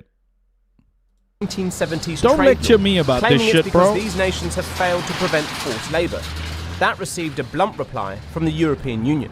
If you compare our labor laws to the ones of United States, I mean, people have paid vacations, we have very good conditions, labor conditions for our employees, so it's not really grounded. China said trade wars serve no one's interest, with President Xi Jinping expected to visit Washington in September. The US administration's trade chief appeared in Congress this week as critics argued these tariffs were hurting both the economy and American consumers. Let's just clear this one up. Have Trump's tariffs increased prices for American families? Senator, no. Every white leftist must understand, if you do not incorporate white supremacy and white privilege into your thinking about leftism, you are completely deluded. You are not a leftist. You are trying to ignore one of the core reasons, or the core reason the world is the way it is today. Unfucking believable. Core inflation fell to 2.6% year on year. The Congressional Budget Office and the Treasury Department's own numbers that families are paying an average of $1,700 more. Are you saying your own Treasury Department and your own Congressional Budget Office just don't know what they're talking about? Well, I'm interested in seeing what Treasury numbers you're talking about. No one's given them to me to look at, so I want to verify those. Actually, they've been out there in public now for at least the last... No, it's not. Ice Cream Emperor, it is factually not. Between 1880 and 1920, British policies murdered 100 million Indians in 40 years. It's not even close to being the most violent shit, bro. What are you talking about? 600 years. Do you know what happened in the transatlantic slave trade? What are you talking about? Last 6 months. Today's announcement tells us two. You mean currently on Earth? You can't look at the current world without understanding your history, bro. You can't understand the current systems of oppression without understanding where those systems of oppression came from. You can't just take a snapshot of our current world and go, oh yeah, this is right. This is how the world is. You can't do that. Two things. One, that Donald Trump is hell-bent on his tariff agenda, that he believes it will reduce the trade deficit and bring manufacturing back to the United States. But it's also about deflection, because Donald Trump is not getting his way in Iran right now, and members of the Republican Party in Congress are nervous. And when the White House is losing control of the narrative, they need something to divert attention. And today, that's tariffs. More explosions in Iran last night. These new tariffs come as the... Even with that, how the fuck can you say Zionism is the most violent when America just went and killed like 1 million Afghanis and 1 million Iraqis just like a couple of decades ago, and are still murdering Syrians, are still murdering Lebanese people? It's American bombs that are doing this. Sudan, RSF, who the fuck is giving bombs to the UAE that are going to the RSF?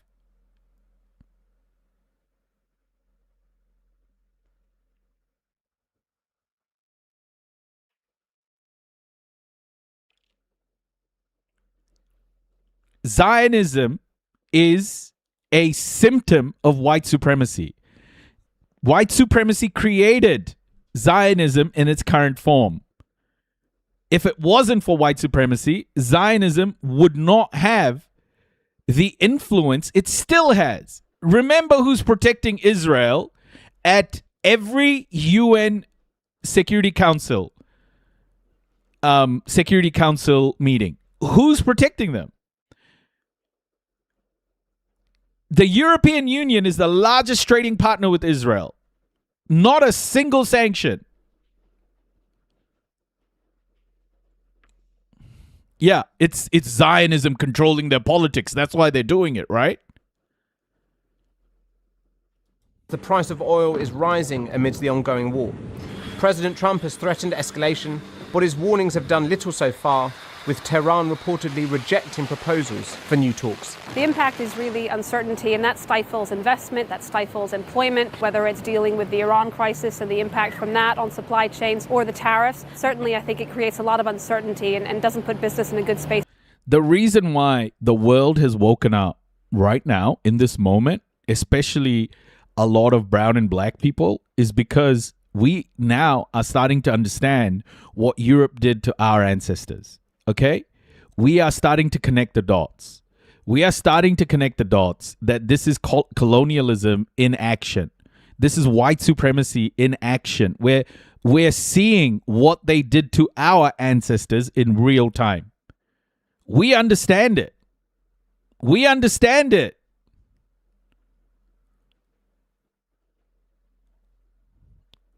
We know about what's happened to our ancestors, bro. We know. We know. Zionism is white supremacy. By definition, the Royal Arabs genociding Sudan is not white supremacy. The yellow line and bro, it is, buddy. It is. The UAE is part of the capitalist structure that is funding the UAE in order to commit those genocides. Like, this is what I mean. You just don't understand the structure of how the world works. You think the UAE isn't part of Western hegemony? The UAE is a proxy of the West.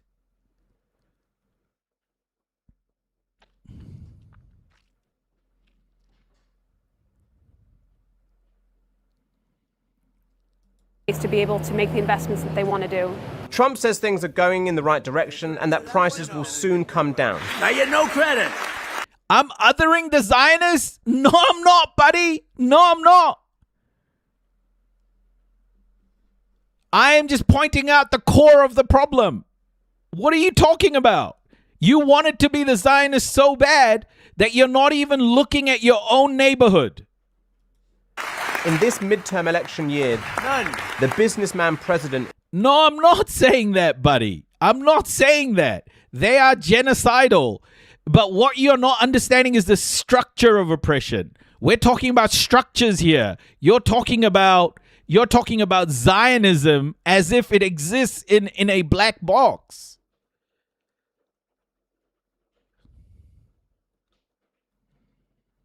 Is taking big risks and big bets, with the American people hoping there is some method to the seeming madness. You know what these AIPAC fuckers don't ever fucking mention? Do you know who they don't mention? Kufi. AIPAC people do not mention Kufi. Kufi is the largest pro-Israel group in America. It's way bigger than AIPAC. Kufi is way bigger than AIPAC. You know who runs Kufi? American evangelicals. Christians United for Israel. The real genocidal pricks who are funding settlements in the West Bank. They'll never bring up Kufi, will they? Because it doesn't fit with their narrative. It doesn't fit with their narrative, so they'll never bring up Kufi. It's way bigger than AIPAC. 10 million evangelicals. 10 million evangelicals. No, the reason why Kufi isn't bought up, bud, is because it doesn't fit your narrative. Big question now then is, why is Trump pursuing these tariffs? We're only about 100 days to the midterms. Trump's numbers on the economy are down. Why is he not listening to the Republican Party who say he needs to focus on American consumers? Well, firstly, Donald Trump firmly believes in tariffs. Ever since the 1980s, he's attacked free trade and he said tariffs are a legitimate way to boost the US economy. But also, secondly, perhaps he doesn't care about those. The problem with your narrative is everyone agrees lobbying is a huge problem in America because lobby money influences your politics. What you're trying to say is AIPAC is the only problem. That's the problem here, is that you're saying AIPAC, what its lobbying does is fundamentally different to what other lobby groups do. That is your problem. AIPAC as a lobby group is bad. So are the oil companies. So are other foreign interests or other private interests. There are so many. NRA is another one. Like, you're trying to make it seem like AIPAC is the only bad lobby. The one on top of the mountain controlling everything.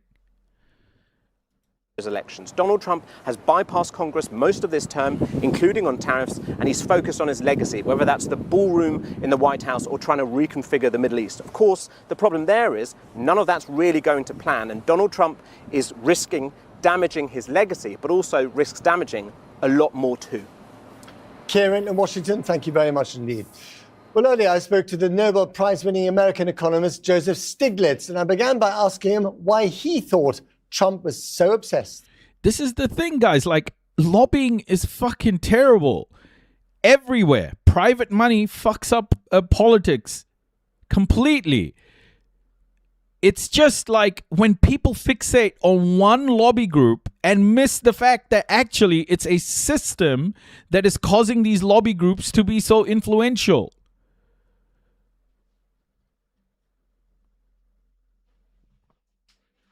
With tariffs. I think it's partly because it's one of the few things he can do without Congress, and he can't get anything through Congress. But also, he enjoys bullying other countries. Mm-hmm. He likes to show that he's stronger and can do things to other countries. So it really, really suits him well. Of course, when he first announced tariffs on Liberation Day, it was about the rebooting of American manufacturing industry. It was about insourcing foreign investment. It was about teaching a lesson to those grifters in the European Union. Has Trump achieved success on any of those fronts? No. Manufacturing jobs during 2025, his first year in office, were actually down by an estimated 78,000 workers. The trade deficit, in nominal terms, trade deficit in goods, actually went up. You're not going to get Chilean copper mines to move to the United States just by putting a tariff. You're not going to have a U.S. become a coffee producer because of tariffs on Latin American coffee. Well, you have to do a lot more to achieve. See, it always comes back to Jewish people, right? Like, this is what I mean, man. This is what I mean. Like, I think, Ice Emperor, your whole shtick is this Jews control America, and I will tell you this one thing very, very clearly. Okay, America is bad by itself. It doesn't need an excuse to be bad. What lobbyists are doing is to direct American badness in a specific direction. That's what lobbyists do. America will make its choice on what is the biggest return on investment. America sees the Middle East as a massive return on investment, especially with Israel. Joe Biden himself said if there wasn't an Israel, we'd have to build one ourselves. Like, Israel is a strategic manifestation of American imperialism. And that's why it spends so much time and money on it. It isn't that America is controlled. It is that America is reliant on this proxy to maintain its imperialism in the Middle East. It's not like Israel is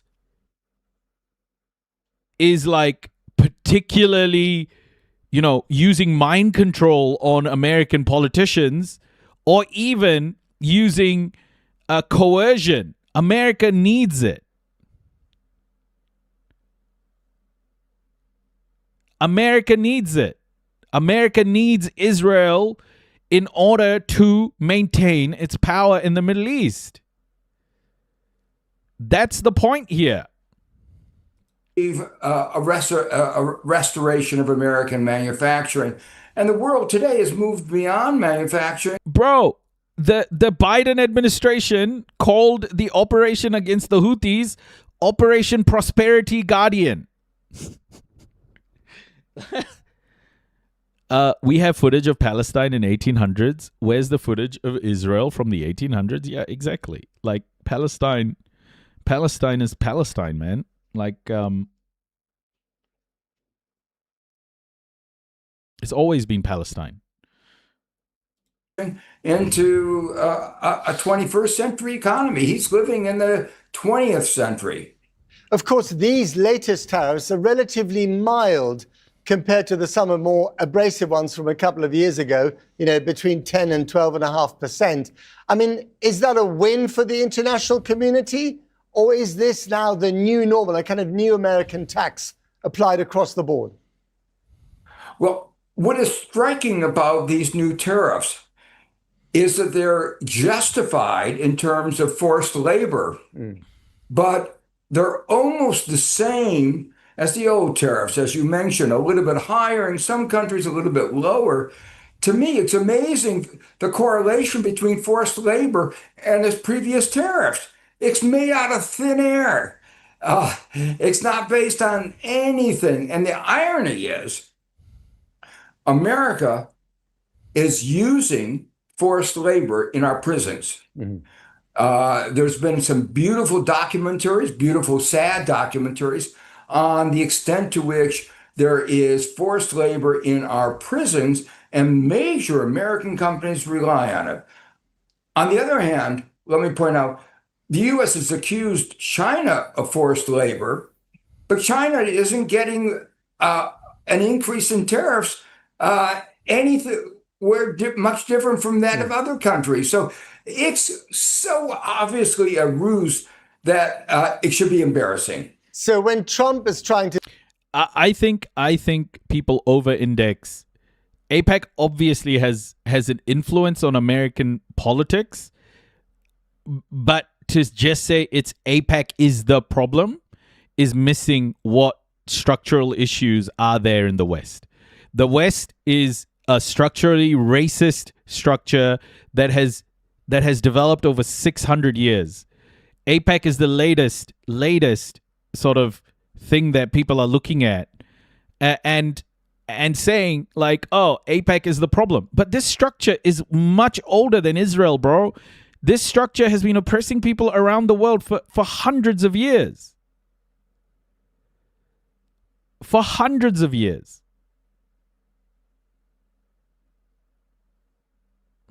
To say, by implication, that he's now a champion of human rights on the issue of forced labor, you, Professor, aren't buying it. I'm not buying it. I mean, I am somebody who is very concerned about forced labor.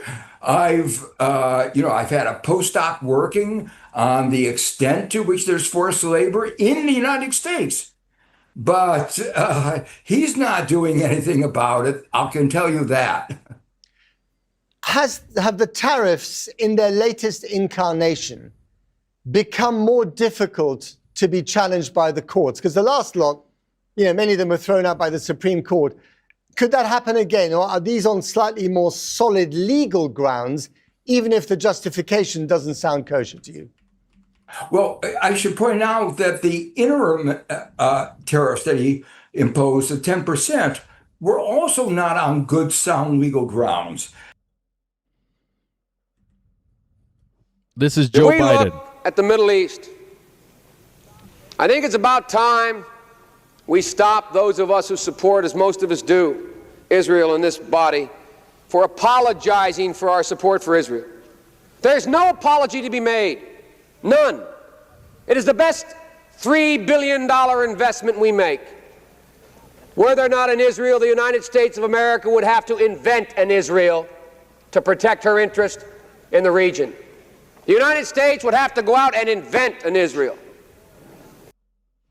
Yeah. Why, if you could recite that clip word for word, then why the fuck are you gaslighting me with this AIPAC controls America bullshit? And they have been challenged already in court. He lost, but it's under appeal. The new ones, as you say, are much more complex. The law is more secure. Biden was a piece of shit back in the day. Biden is a piece of shit today. Like, not just back in the day, man. But his implementation of the law is clearly questionable.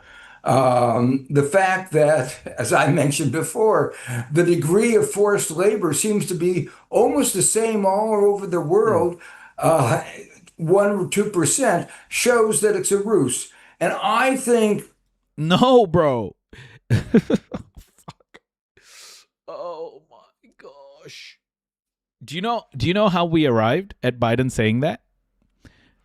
We arrived at Biden saying that when British people went to the Americas and mass genocided Native Americans. Do you want to know how we arrived at that moment of Joe Biden saying that about Israel? When when Gomez and Desurara made it a political, gave Prince Henry in the mid 1400s a political narrative that white people are better than anybody else. That's how we got to this point. This is about European colonization. This is about white supremacy. Let us not delude ourselves. Okay? RCS3, welcome. Let's not delude ourselves like, you know, oh, no. I'm talking to someone on Twitch. I'm talking to someone on Twitch. I know you're not disagreeing with me. Like, white supremacy is a core part of what's going on here, guys. Like, we've got to understand. If we are going to dismantle these systems, we have to be very clear-eyed on what the systems actually are that are causing this. Kia ora, 8-bit supercomputer. You need more Elon Puppet. Bro, fuck, man. Oh, my gosh. You need more Gerald Horne. Courts will recognize that. Has the ruse or has the imposition of tariffs since Liberation Day fucking like gives me a white author to talk about oppression? Like, come on, bro. I don't need to learn about oppression from white people, bro. There are many black and brown people who write about a real oppression that they felt. I don't need to be gaslit. I don't need to be told that a white author is going to tell me anything about oppression. Read Gerald Horne, buddy. Read Gerald Horne. Read people like Gerald Horne. Frantz Fanon. Read him. Okay? Don't fucking tell me about authors, please. Especially when it comes to the subject of oppression. Read Palestinian authors. Read Ghassan Kanafani's short story, Men in the Sun. Fuck Elon Pape. I don't give a fuck about Elon Pape. helped the American economy in any way? And if so, who are the biggest losers in all this? The American consumers. I never cite how Israel built its colony. Bro, I made a whole fucking documentary about it.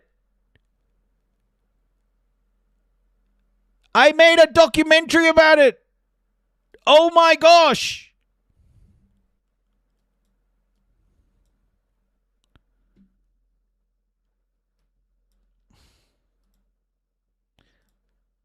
Zionism was born as an answer to persecution, but became a project of domination. From Herzl's dream to Gaza's nightmare, this is Zionism, settler colonialism in action.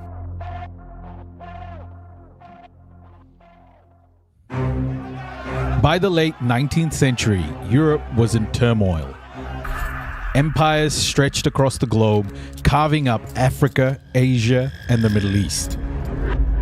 At the same time, anti-Semitism was deeply entrenched. Watch and learn, buddy. I'll tell you how they secured their future.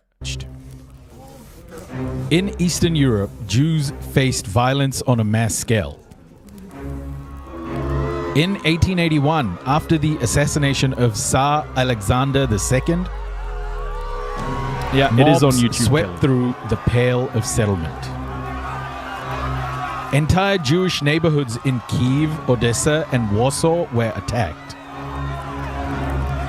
In Kishinev, 1903, a 3-day pogrom left 49 Jews dead, 500 injured, and thousands of homes destroyed. A second wave in 1905 killed nearly 20 more. These pogroms weren't just tolerated, they were often incited by local officials. Across 4 decades, nearly 2 million Jews fled Eastern Europe for the United States.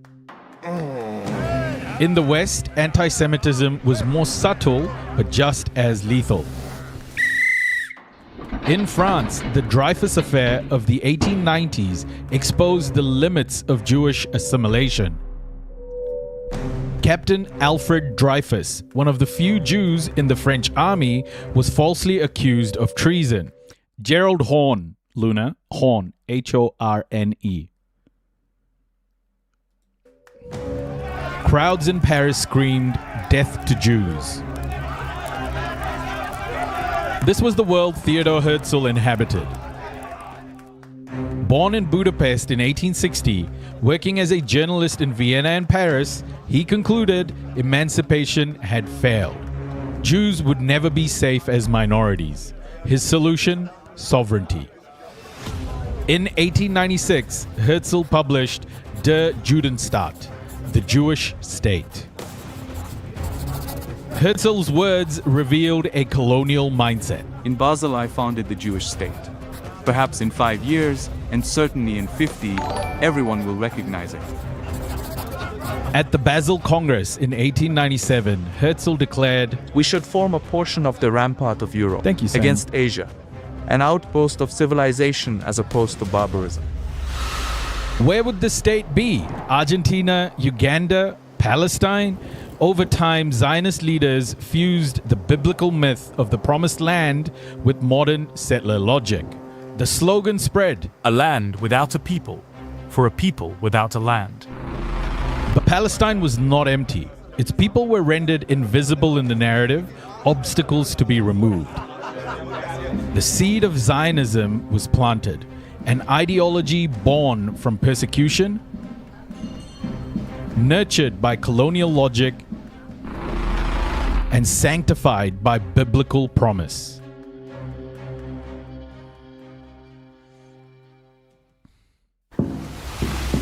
In 1917, the British Empire stood at its height.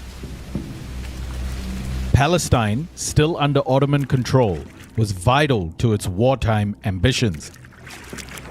A gateway to India, a safeguard for the Suez Canal, and a wedge against German and Ottoman power.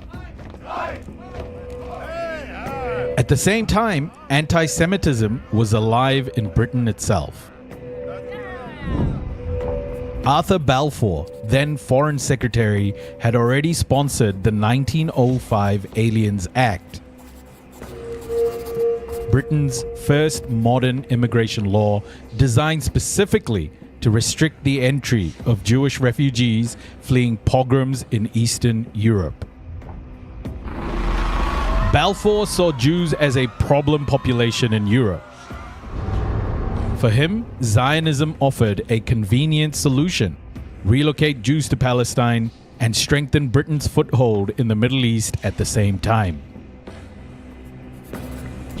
The Balfour Declaration masked this intent in polished words. His Majesty's government view with favor the establishment in Palestine of a national home for the Jewish people. But Balfour was candid in private. In 1919, he wrote, Zionism, be it right or wrong, good or bad, is rooted in age-long traditions of far profounder import than the desires and prejudices of the 700,000 Arabs who now inhabit that ancient land. This wasn't sympathy, it was displacement. Anti-Semitism at home transformed into colonialism abroad. Winston Churchill, a few years later, stripped away any illusion. In 1937, he said, I do not admit that the dog in the manger has the final right to the manger, even though he may have lain there for a very long time. I do not admit that a great wrong has been done to the Red Indians of America or the black people of Australia. I do not admit that wrong has been done to these people by the fact that a stronger race has come in and taken their place. This was the imperial mindset. Zionism was useful. It relocated unwanted Jews. It entrenched British power, and it aligned perfectly with the age of settler colonialism. During the Mandate, Britain facilitated Jewish immigration, the establishment of Zionist institutions, and armed militias like the Haganah. At the same time, Britain crushed Palestinian resistance, especially the revolt of 1936 to 1939, when thousands were killed and entire villages were demolished. By 1947, Britain had set the stage. An organized settler society, militarized and prepared, and an indigenous population fragmented, suppressed, and betrayed.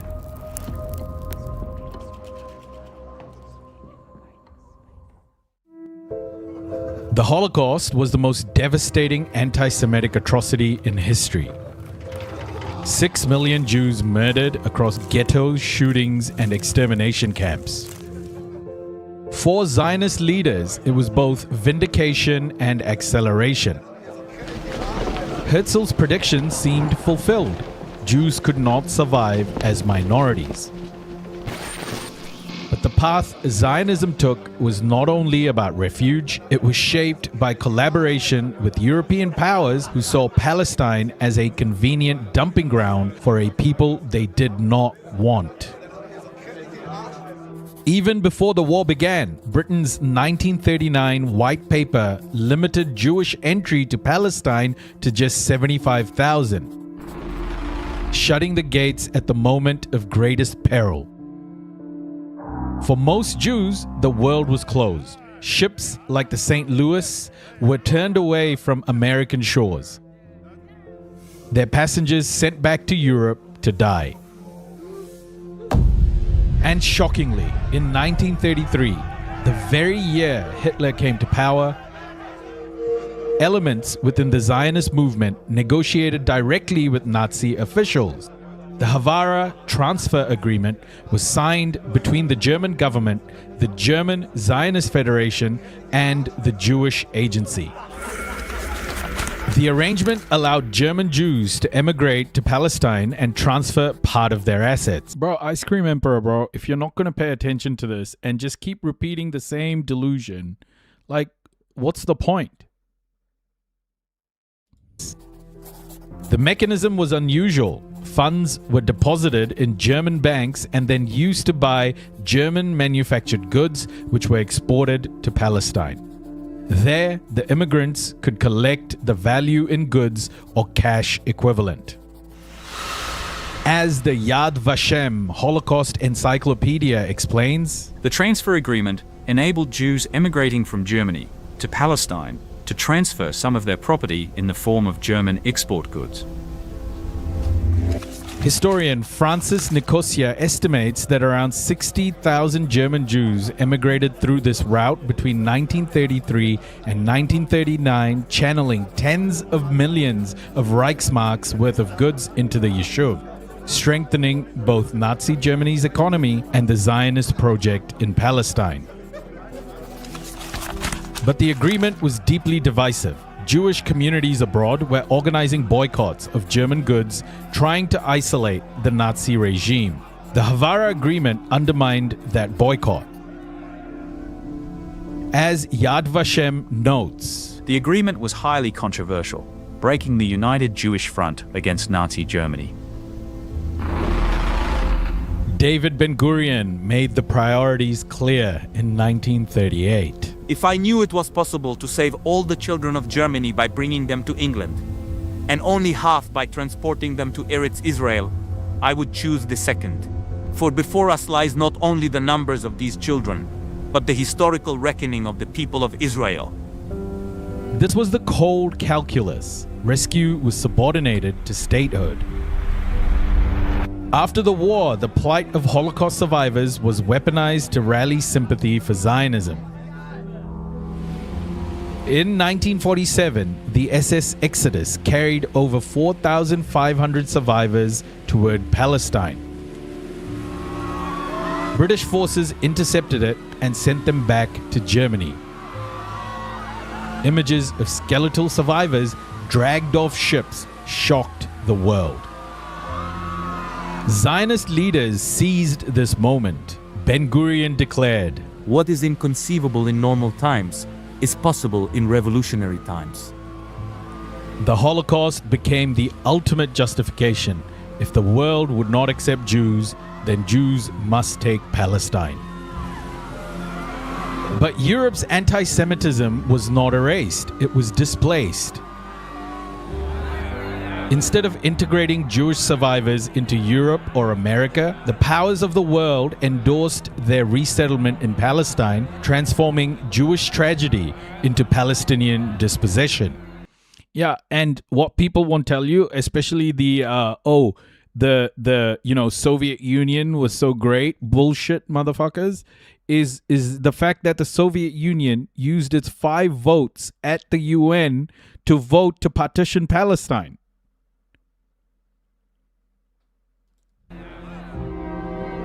The Holocaust was a crime against humanity. But in its aftermath, Europe's collaboration with Zionism ensured that the cost of that crime would be paid not by Europe, but by the people of Palestine.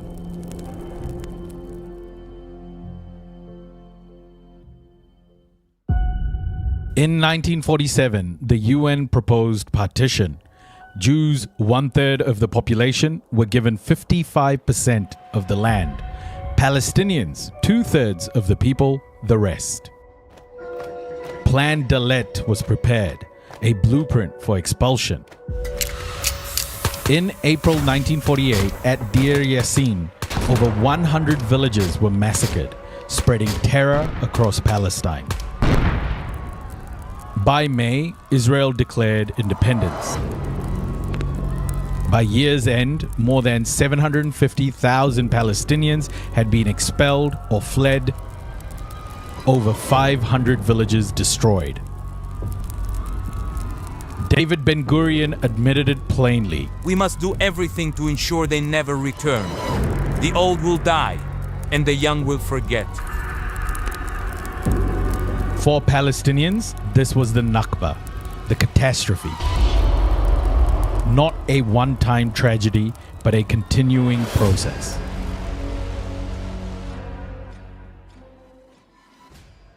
So you said, Ice Cream Emperor, that I don't talk about the establishment of Zionism and establishment of Israel. That's what you challenged. After 1948, I've put in more effort than many people than you know to talk about this. Supremacy wasn't just practiced, it was legislated. Law became the scaffolding of apartheid. The Absentees Property Law of 1950 seized millions of dunams of Palestinian land.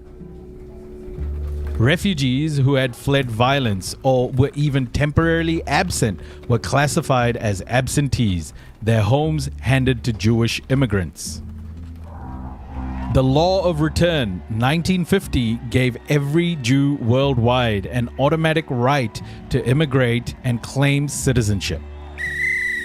In contrast, the Citizenship Law of 1952 barred Palestinian refugees from returning to their own homes.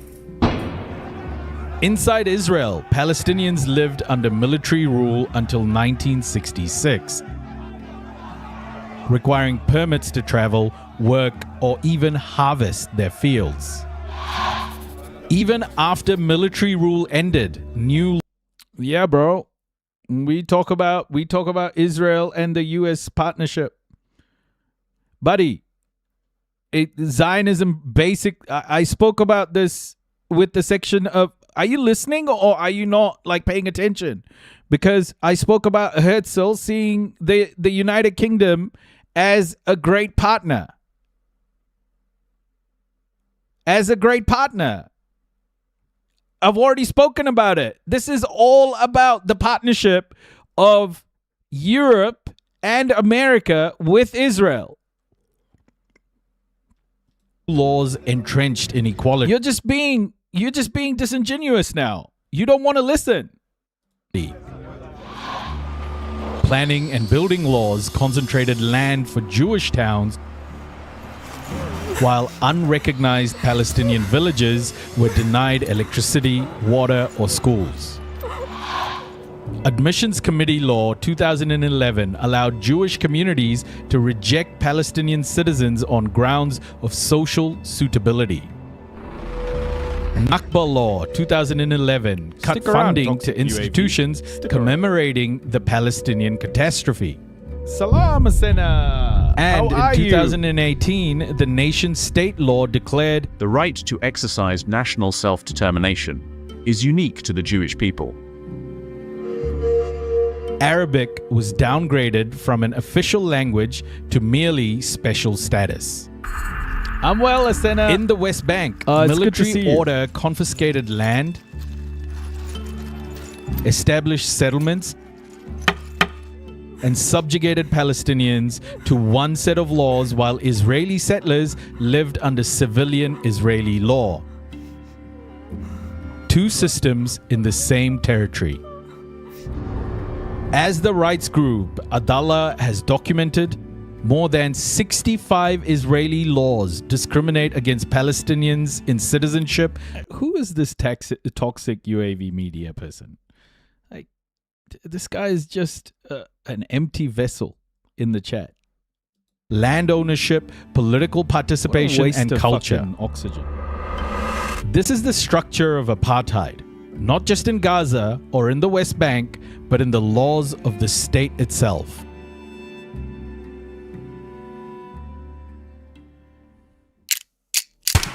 Israel expanded through war. 1956, Suez invasion. 1967, Six-Day War. Occupation of West Bank, Gaza, East Jerusalem, Sinai, and Golan. What? Menachem Begin later admitted, We must be honest. The entire country is ours. Both sides of the Jordan. 1973, Yom Kippur War. 1982, Lebanon invasion, Sabra and Shatila massacre. Who was that 1987, First Intifada, stones against rifles. 2002, Second Intifada, Jenin siege. 2006, Lebanon war. 2008, 2012, 2014, 2021, 2023, Gaza bombarded again and again. Neighborhoods flattened, thousands killed. We shall create a Jewish majority in as much of Palestine as possible.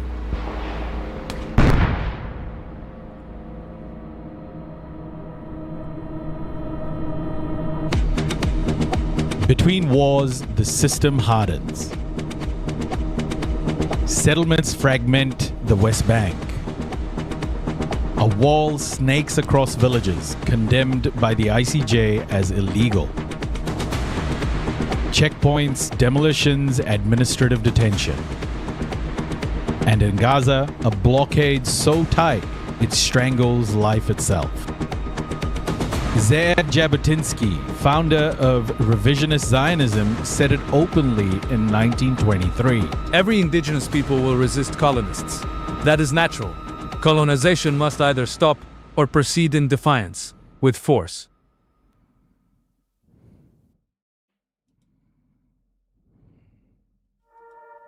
The world has words for this: apartheid, crimes against humanity, genocide.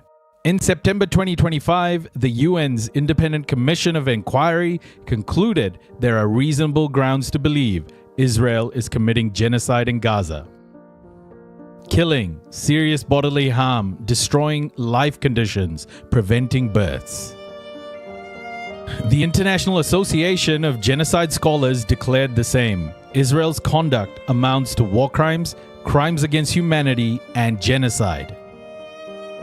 Earlier UN reports had already warned of genocidal acts in attacks on maternity wards and IVF clinics. As Amnesty International wrote, Israel is perpetrating the crime of apartheid against Palestinians. The roots of this system lie in decades of land seizures, dispossession, and displacement. the verdict is clear, politically, morally, and legally.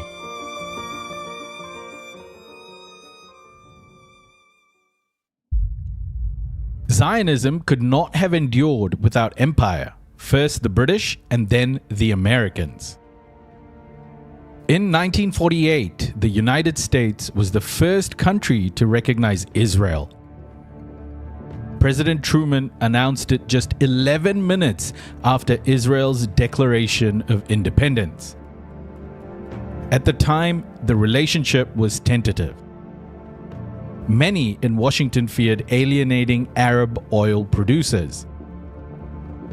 But Zionist lobbying, Christian Zionist networks, and Cold War calculations soon shifted the balance. The turning point came after the Six-Day War. Israel's lightning victory over Arab armies impressed US policymakers. Israel was now seen as a reliable strategic asset in the Middle East, a bulwark against Soviet influence. From then on, US military and economic aid skyrocketed. Since the 1960s, the United States has provided Israel with more than $150 billion in aid, most of it military. Israel receives over $3.8 billion annually under a 10-year Memorandum of Understanding, making it the single largest recipient of U.S. foreign assistance. US-supplied F-16s, Apache helicopters, and bunker buster bombs have been used in Lebanon, the West Bank, and Gaza. As Amnesty International has documented, each major assault on Gaza, 2008, 2014, 2021, 2023, was carried out with American weapons. At the United Nations, the US became Israel's shield. From 1972 to 2022, the United States used its veto power 53 times to block resolutions critical of Israel. No other country has been protected in this way. This diplomatic cover ensured that apartheid, occupation, and now genocide continued without sanctions. Domestically, organizations like AIPAC and newer groups like Christians United for Israel ensured bipartisan loyalty. Congressional candidates routinely declared support for Israel as a litmus test. Campaign donations, political pressure, and media influence have locked Washington into alignment. Joe Biden once said, "If there were not an Israel, we would have to invent one." This statement captures not only US loyalty, but also how Israel is viewed as an extension of American strategic identity. The ties run deeper than money or strategy. Both Israel and the United States are settler colonial states.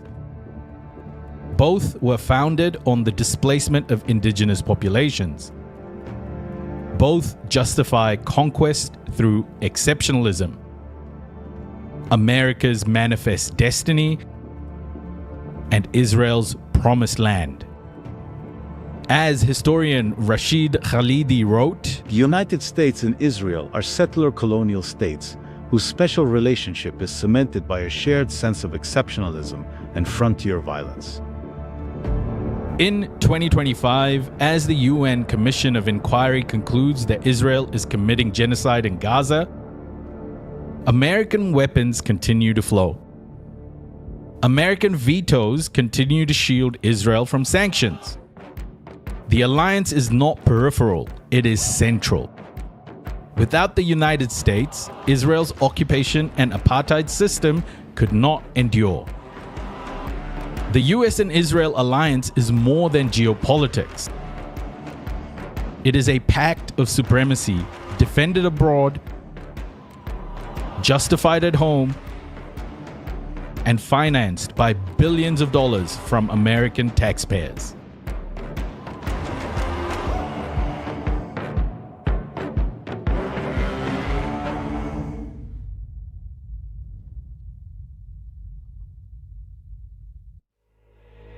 The US-Israel alliance is not only about strategy, aid, or lobbying. It is also about religion. For centuries, strands of Protestant theology, especially among evangelicals in Britain and the United States, interpreted the return of Jews to the Holy Land as the fulfillment of biblical prophecy. By the 19th century, this belief was known as Christian Zionism. It was not born out of love for Jews, but out of a theological script.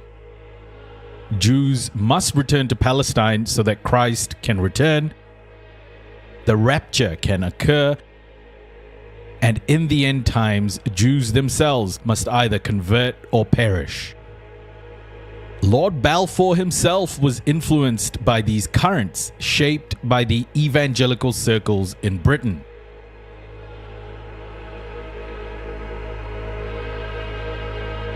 In the United States, Christian Zionism became mainstream in the 20th century.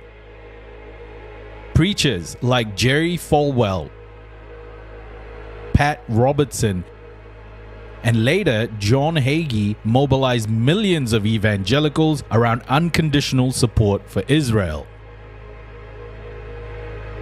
In 2006, Pastor John Hagee founded Christians United for Israel. Passed last year, yeah. Today, it claims more than 10 million members, making it the largest pro-Israel organization in the US, even larger than AIPAC. Kufi conferences are attended by US presidents, senators, and Israeli leaders alike. The logic is stark. Unconditional support for Israel is preached from the pulpits as divine mandate. Politicians who challenge it risk alienating a voting bloc that can swing elections. As Israeli journalist Gideon Levy put it, the strongest support for Israel in the world does not come from the Jewish diaspora, but from American evangelicals.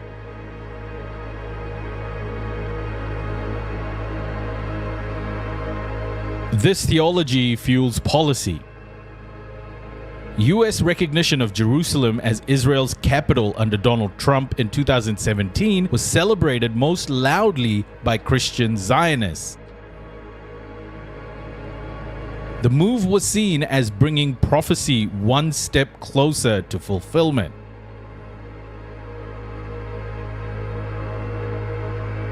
Christian Zionism shows that Israel's power is not only military or diplomatic. It is also spiritual, rooted in an apocalyptic worldview embraced by tens of millions. The irony is devastating. A theology that predicts the destruction or conversion of Jews has become one of the greatest pillars of Zionism.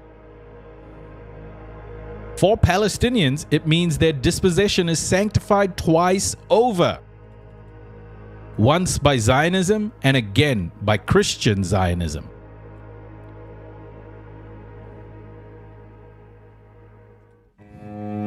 Nowhere shows the continuity of Zionism's settler colonial project more starkly than Gaza. After the Nakba of 1948, Gaza's population swelled overnight. Hundreds of thousands of refugees expelled from their villages were forced into this tiny strip of land along the... So I just want you to understand that partnership between Israel and America isn't controlled because of some fucking... It isn't just about lobbying through AIPAC. America knows that it needs Israel in that region to continue to control shipping lanes, to continue to control energy, oil, to continue to maintain the power of the US dollar. These are all very important things to understand. Instead of just saying, oh, yeah, Zionism controls America. It's idiotic in its simplicity and in its just lack of thinking.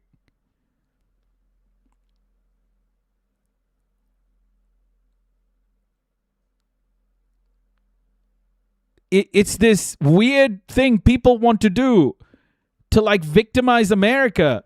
But America has does not need an excuse to mass murder people in the Middle East. It's been doing it for generations.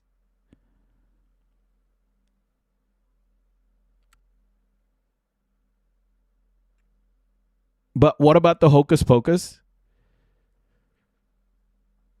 Bro, you again, you are distilling all of this history into like AIPAC bad.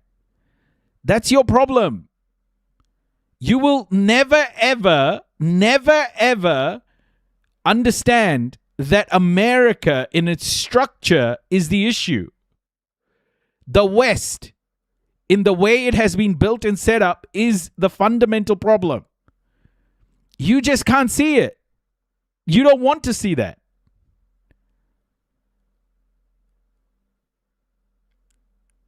That's your problem. You think getting rid of AIPAC is going to solve all your problems.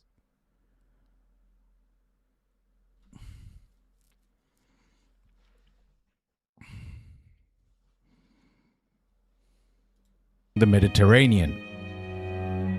By 1950, over 200,000 Palestinians were crammed into a space barely 25 miles long and 5 miles wide, one of the densest places on Earth. Before October the 7th, 2023, Gaza was home to over 2.3 million people. Nearly 70% were refugees or descendants of refugees from 1948. Around half were children under 18. Valkarunka, I don't think the correspondence dinner is tonight. The correspondence dinner was a while ago. More than 80% relied on humanitarian aid to survive. Israel captured Gaza in 1967, and even after the so-called disengagement of 2005, it maintained full control of airspace, borders, sea, and resources. The UN and... By the way, I checked out that guy's account. I checked out that Toxic Media's account. He's like a kick streamer as well. He just said, I'm begging for money online. And the guy is a kick streamer and he has 55 followers. So he's like streaming on different platforms and he came in here and he just went off at me. Fucking hell. Human rights groups began calling Gaza an open-air prison. Former UK Prime Minister David Cameron used the phrase in 2010. Others, including South African leaders, have compared it to a concentration camp. Year after year, Gaza was bombarded. 2008, I can't believe people don't understand what commerce actually is. You know, you give value and you ask for value back. It's like, it's just that people don't see, some people don't see that this content is value to not everyone, obviously, to some people, right? Like, it's about exchange of value. And I control the means of my production. You know, like none of these people understand that doing this isn't just about you know, coming online and asking people for money like those people do on TikTok where they're playing those games and shit. Like, this is about a real movement about contributing in the media space to a more equitable world for all. And people who just come in here and say hurtful things like begging for money, and they don't realize that these things are hurtful. They just don't really want to understand that these are value add for people. For them, there'll always be these simplistic human beings who don't have a personal value or something bigger than themselves that they want to achieve. It's all a selfish endeavor. But, you know, it is what it is. The human beings are like this. And that person isn't the first person to have given me shit on my life, you know? 2008 to 2009, Operation Cast Lead, 1,400 Palestinians killed. 2014, Operation Protective Edge, over 2,200 killed in 50 days.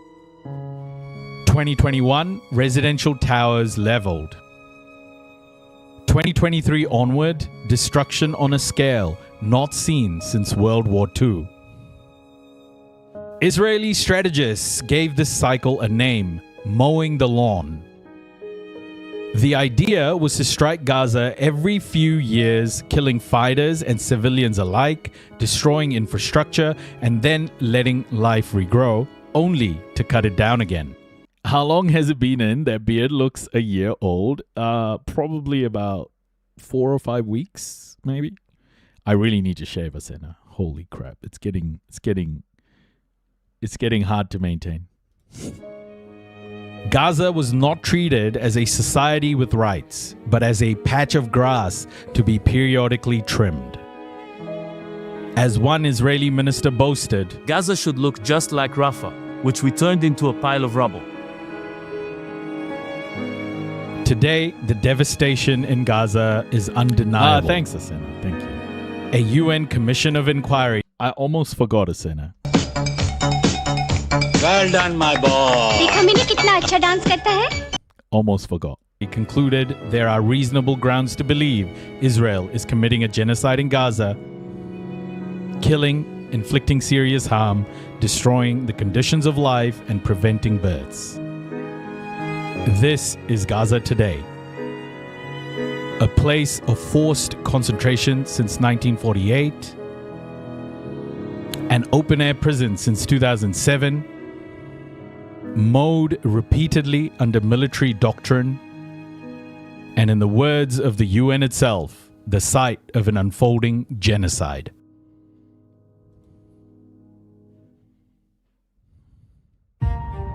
Many believe this story begins on October the 7th, 2023. But October the 7th did not happen in a vacuum. For Palestinians, it came after 75 years of dispossession. Oh, is it? 56 years of military occupation, 16 years of blockade in Gaza, and countless wars. When Palestinian fighters broke through the fence on that day, it was a shocking rupture for Israel. But it was also a desperate response to systematic oppression. To a life where freedom of movement, access to water, electricity, even the right to build a home are denied. Israel's response was immediate and devastating. The mass bombardment of Gaza, entire neighborhoods reduced to ash, and today, as the UN Commission has concluded, an unfolding genocide.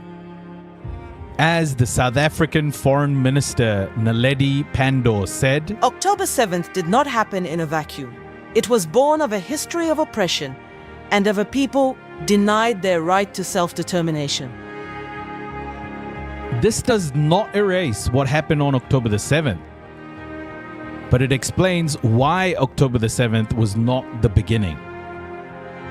It was a symptom, a breaking point in a cycle of violence rooted in settler colonialism, apartheid, and supremacy without borders.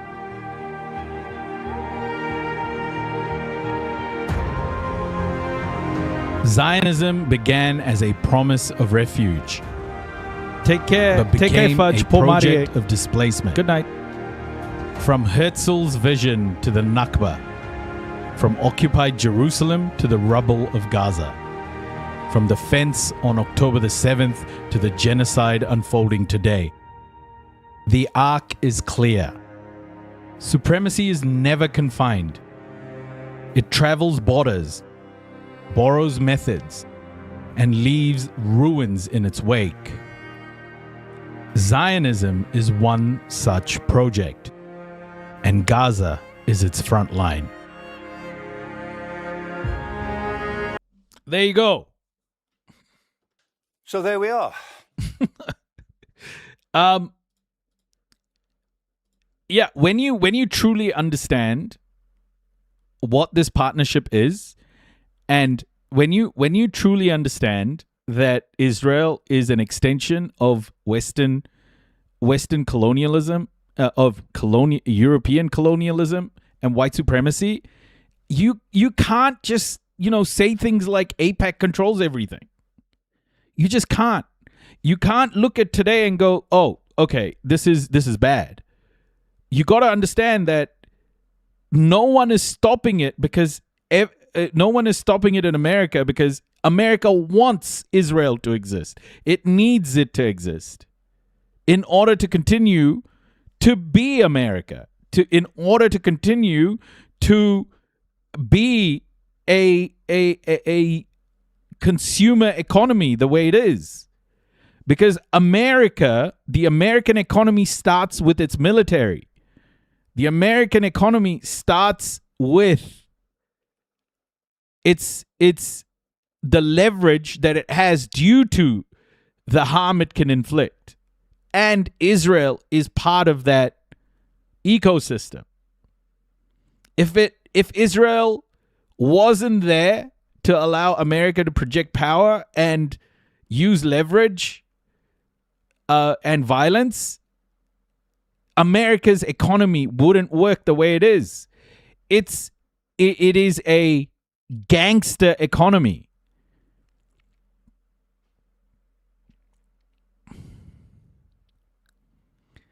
The thing about this gangster economy is the maintaining the American dollar around the world.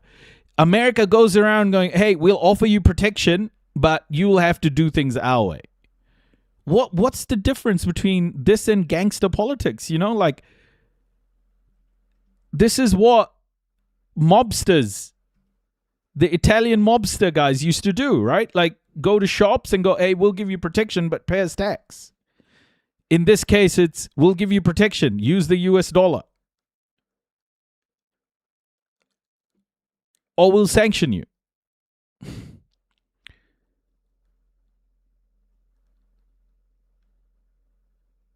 Unless you realize that it's easy to simplify all of this down into AIPAC. But it's not just AIPAC, guys. It's so much more. And America isn't going to be fixed if AIPAC goes away.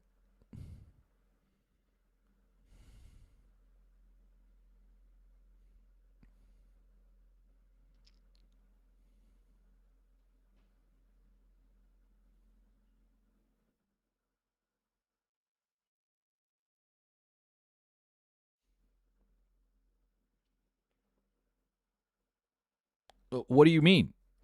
What the hell do you mean? Like, that is a crazy hypothetical.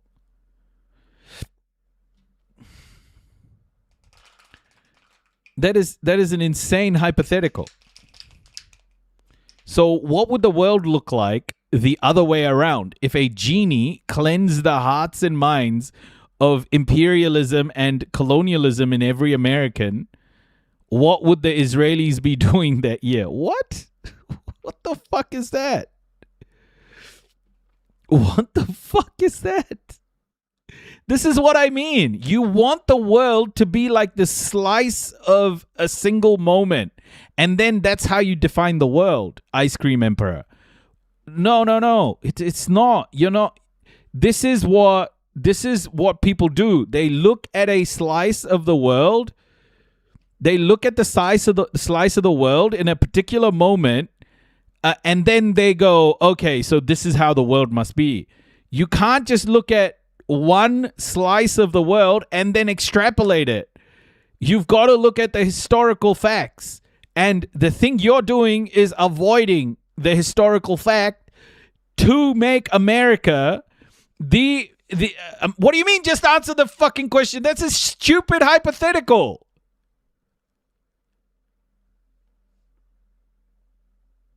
No, that's a dumb hypothetical, though. What's the point?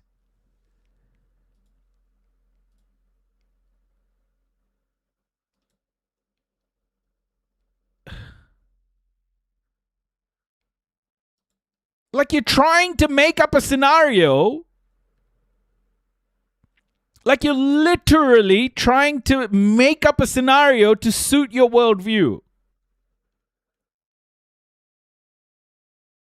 Hey, Flashpoint, welcome.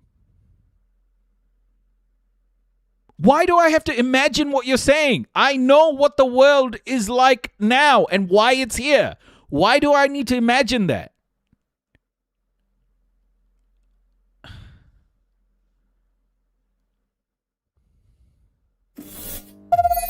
New follower detected.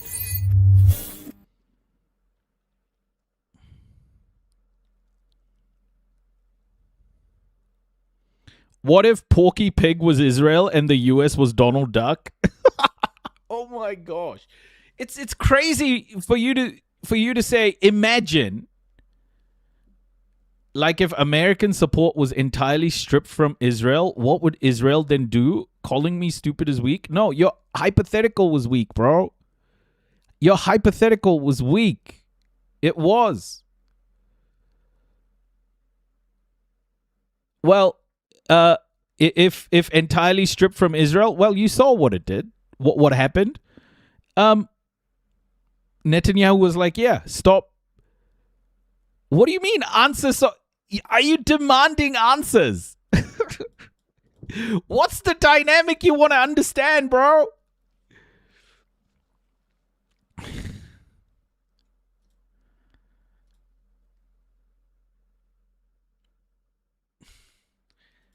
So America gave Israel nukes, probably stolen from America, or who knows how Israel got nukes. America has given Israel F-35s. America has given Israel every single thing, and so has Europe. And then now you cut off the relationship, and what would happen? Fuck, man. What a crazy question.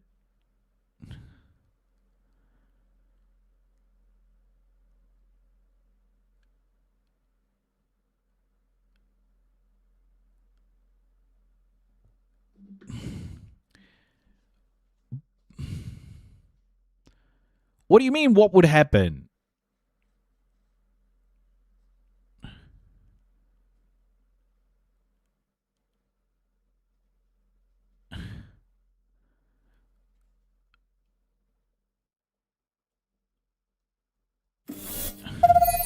New follower detected. They're doing it already, bro. They're doing it already. Why do you need to imagine that? They're murdering Palestinians. It's called genocide.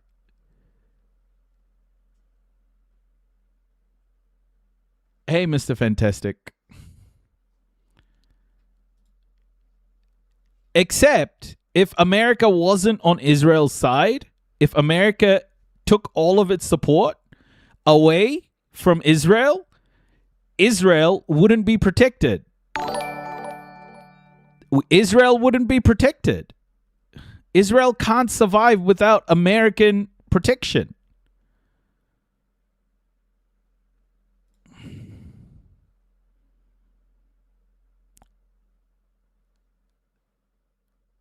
Yeah, Israel would be forced to negotiate with its neighbors.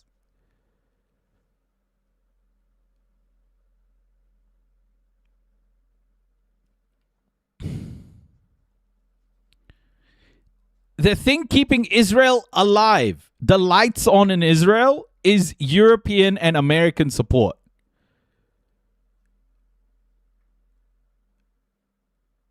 What do you mean would they end apartheid? No, Israel would stop existing in its current form. Absolutely they would end apartheid because the apartheid is funded by America and Europe. They couldn't sustain it. It would become too expensive.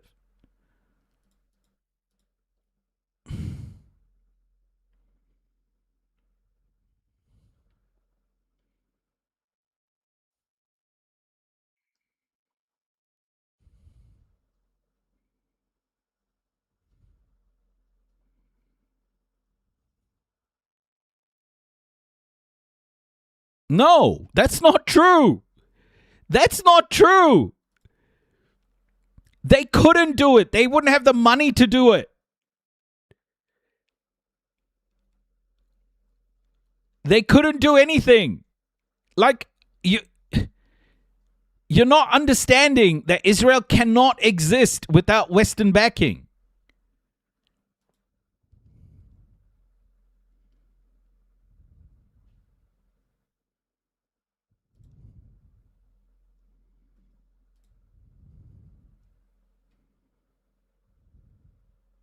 It would have to. Do you know why it would have to? Because those What do you mean you know they can't? They would have to stop it. They can't fund it. Who do you think funds the programs, bro? Where do you think they get the money from? Were you listening to the documentary?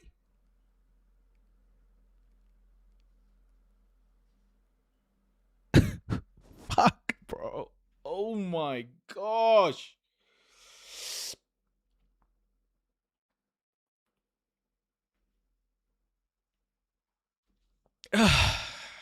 I honestly like this denialism of no, but Ice Cream Emperor, you had an agenda there, right? Like you just didn't think you wanted to know. You watched the whole documentary of what I think, but you wanted to paint a hypothetical situation to pretend like Israel would continue to be Israel without U.S. support. Hey, Morty, welcome. It can't. They can't continue. Colonization, apartheid, and genocide requires funding. All of this shit requires funding. And it's being funded by the West.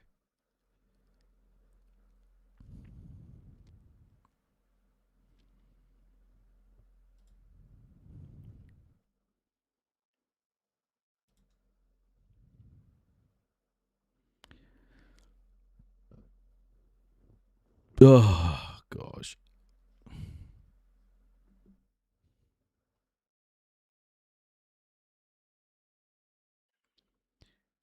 Yeah, Ice Cream Emperor. Like, literally, they would have no money or no state backing.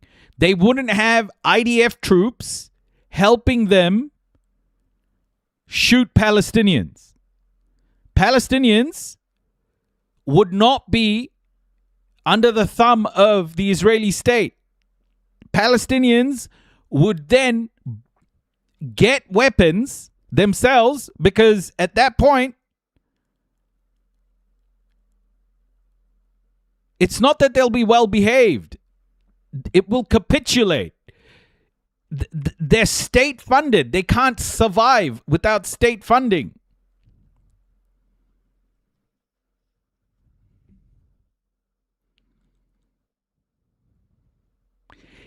What happened in South Africa is inevitable.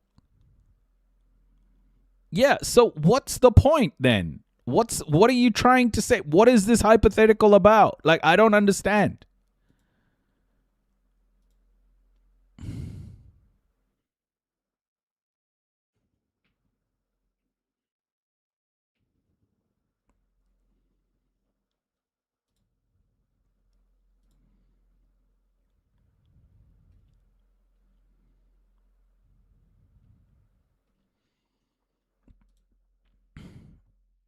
To think that America or whoever else don't have the intent of funding Israel, and only because of AIPAC lobbying is America funding Israel is crazy talk.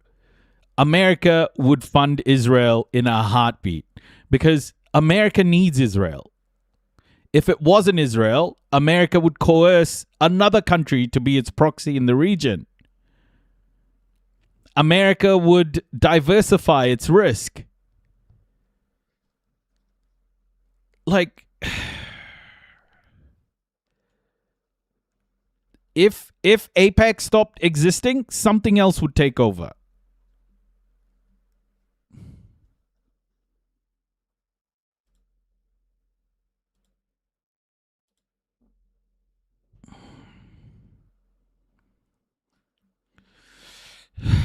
APEC is the latest target, but unless you address the core problem, you are not going to get rid of American partnerships with states like Israel.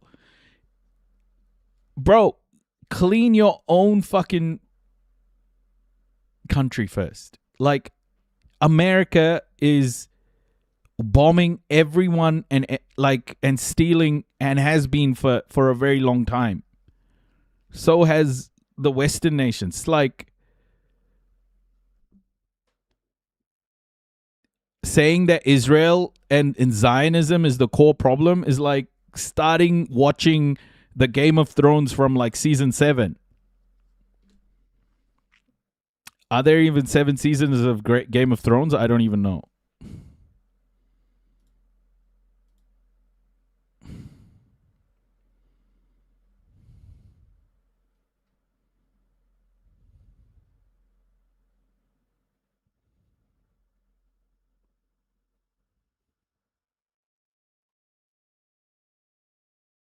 No, it's not them.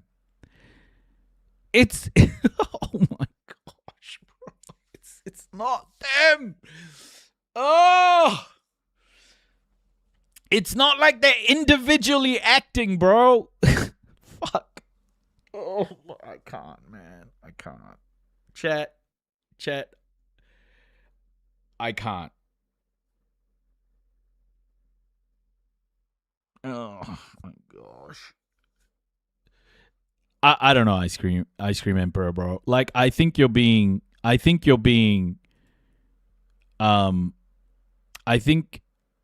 purposefully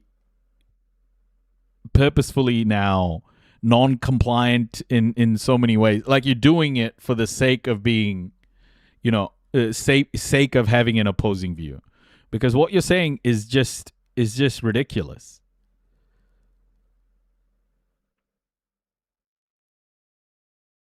No, I don't think so. I don't think they'll get a notice to say stop, but you need money to stop to keep going, bro. If America didn't exist, they wouldn't have the money to keep going. That's what you don't understand. They couldn't do it even if they wanted to.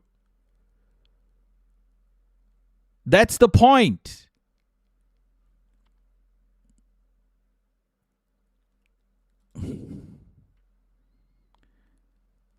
This is ridiculous. Honestly, this has gotten to a point of ridiculousness.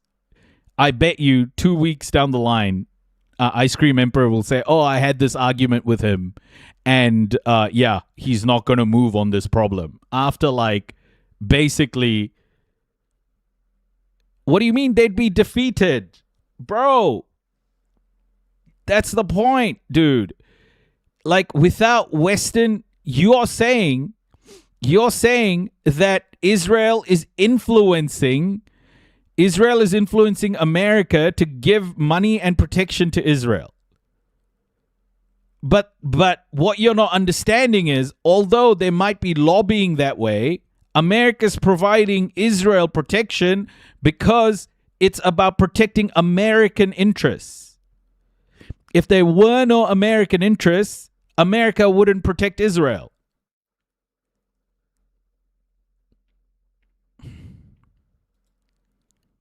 He'll never understand. Yeah, I know. It's just crazy. Yeah, there would be other... Oh my gosh, bro. Fuck. Oh.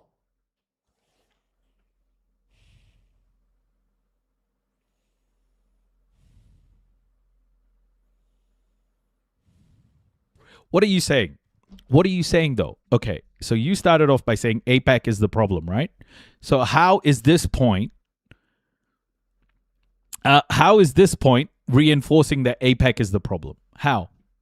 How is this hypothetical reinforcing that APEC is the problem? So even if APEC wasn't there, they would continue, right? Yeah, exactly, Shiny. So then APEC doesn't matter. Junie, we're getting somewhere. We're getting somewhere. I think Ice Cream Emperor has talked himself into a bit of a hole here. I think Ice Cream Emperor has talked themselves into a hole.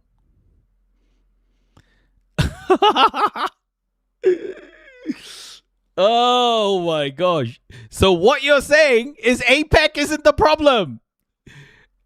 So what you're saying is AIPAC isn't the problem.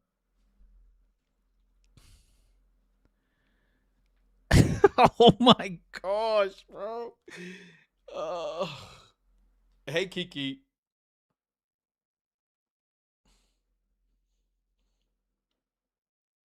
Yeah, exactly, Rhyme. Exactly. There are so many lobbying groups. This happens when you take a few people's dumb views and say it as if it's your own, zero research. Yeah, exactly, Asena. Like, there is a need for so many people right now to think or to make Israel the core of the problem that the world is facing right now. There is this innate need for people to do this because they want to find the bad guy. They want to label anyone but themselves the bad guy. And the thing is, the West does this. Commentators in the West do this. It can't be us. It's got to be Israel. It's got to be AIPAC. But this is a system of oppression that has been built over 600 years. 600 years.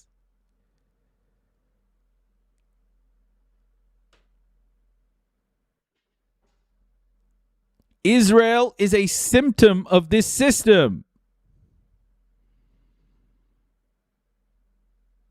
AIPAC is not the issue, because if AIPAC didn't exist, it would be something else. AIPAC is a symptom of a bigger problem. Off topic, I commented on a teacher diddler scandal in my state. They wait until the day after graduation and nothing happens to them. And I'm heartbroken at how many people told their stories of it happening to them. And friends, shit, man.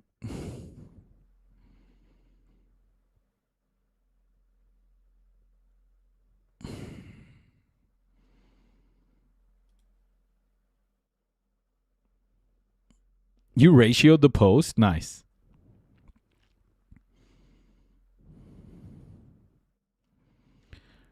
Zero research is a massive problem with a lot of people. Lately, it's astonishing. Yes, it's a few influencers who have an agenda, and unfortunately, some people believe it. Yeah. Crazy what can be learned when you approach a subject not claiming to know everything. Yeah. The problem is, guys, politicians are very smart at doing this. They are incredibly smart at taking a slice of the world as it is today and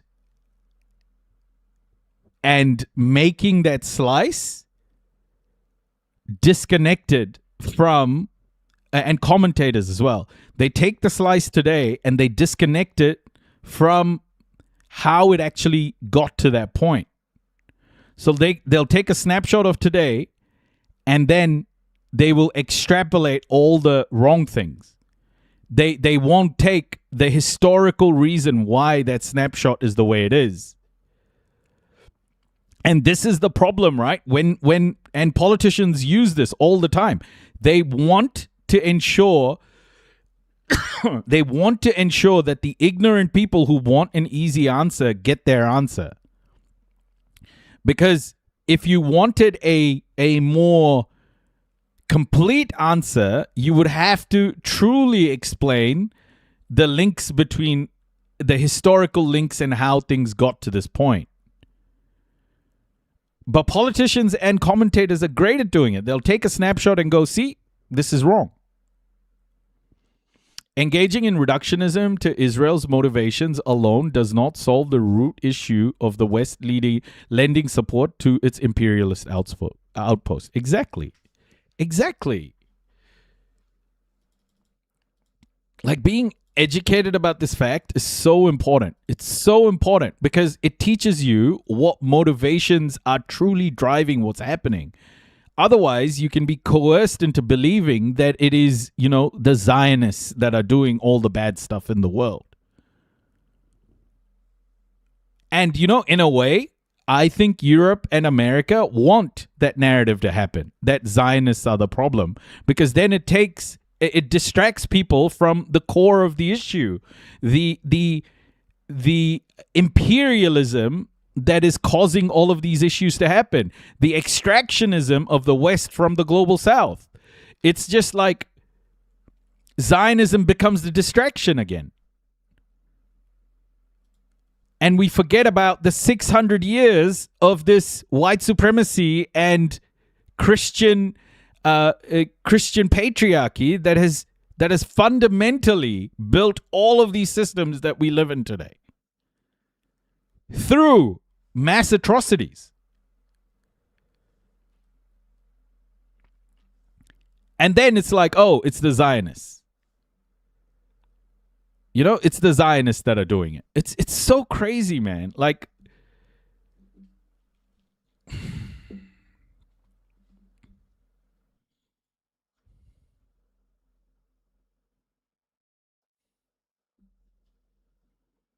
Ice Cream Emperor, bro, you're wrong. Like, you're just not, you haven't educated yourself about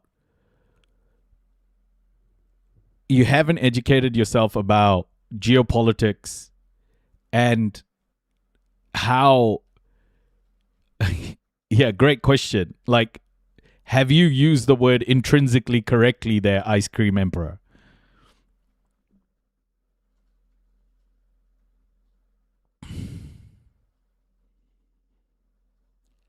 Yeah, because hating a single thing. Yep, Columbus was a hero, so enjoy your Thanksgiving turkey and shut up. Yeah, exactly. This is what they do. Do the evil work, then play the victim and blame someone else. 100%. What do they actually teach about this in Aotearoa schools these days? Nothing. Like, you'd have to go take a history, do like a BA at university about history to learn about this stuff, I would say. University is the only way to learn this stuff. I don't think schools really teach you this. Or the Spanish Inquisition, yeah.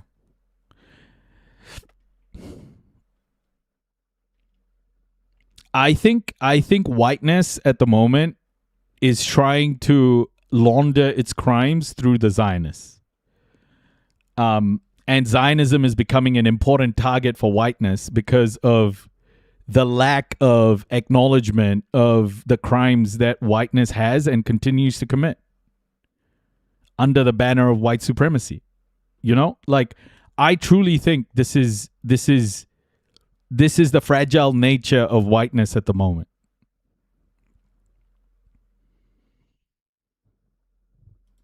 And Zionism has become a target. Just like Hitler was an easy way for Europe to distract people from European crimes, which weren't particularly that different from what Hitler did as well. Hitler was an extension of Europe. Hitler's Nazism was an extension of Europe's white supremacy.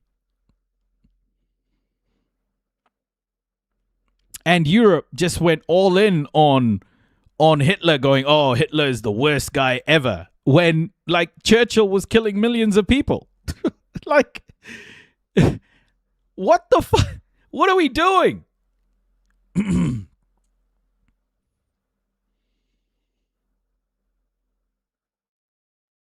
You have to stop the West's imperial drive to drop support to the settler colony, and they would collapse from the antagonisms of the region eventually. And they're doing the same with Netanyahu. Yeah. They are doing the same with Netanyahu. Absolutely they are. I mean, if you're a numbers guy, you might have certain opinions about Churchill. Yeah. Oh man, Churchill. Like, the thing that people don't understand about about Britain and Europe, Western Europe, one of the things, one aspect is, after World War II, when Europe was like, oh, Hitler's this incredibly bad dude committing mass atrocities. The Dutch were in Indonesia. Like they executed so many Indonesian people after World War II from 1945 to 1949. And it was like mass murder of Indonesian people. The Netherlands was committing mass atrocities after Hitler killed himself. You know? Like, none of these countries have the right to take any moral high ground.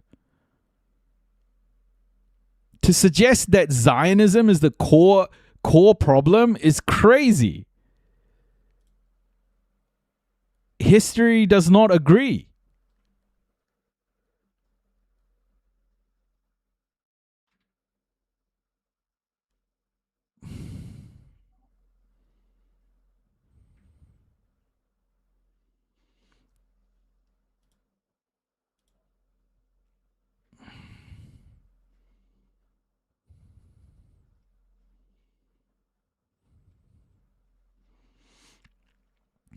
It is this fantasy.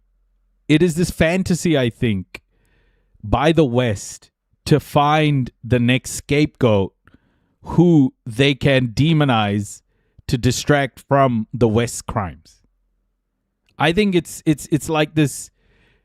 It's like this insane fantasy that they have, that the Western structure has. That's one day people will just forget what the West has done and continues to do to the world.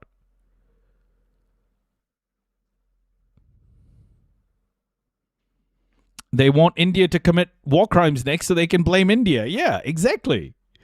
And they'll go, oh, look at those people over there, barbarians. That's how they fucking work, bro.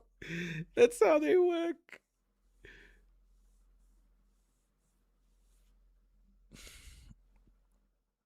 That's how they work.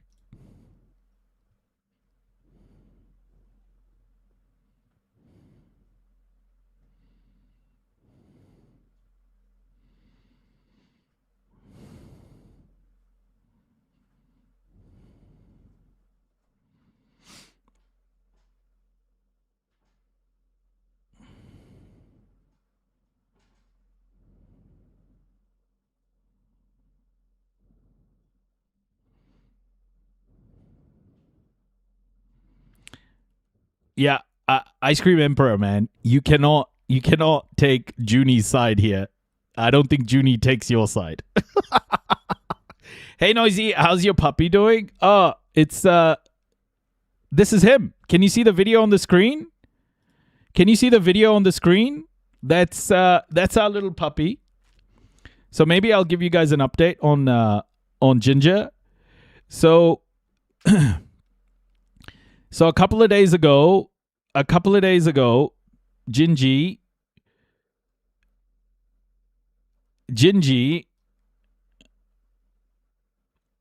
stopped eating food and couldn't poo and was extremely sick. Extremely sick. Okay? So our Ginger here, he became extremely sick.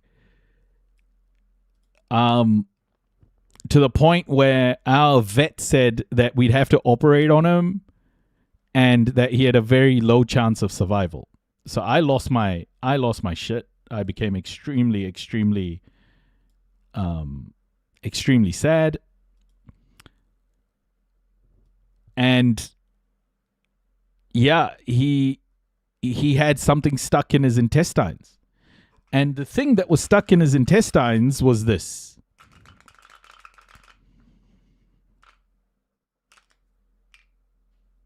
It's this plastic cap from a sipper bottle. It's that cap that goes on the sipper. He'd swallowed it and it had been wedged in his intestines. So yesterday we took him to the emergency, And yeah, he got an operation, and they pulled out the plastic thing.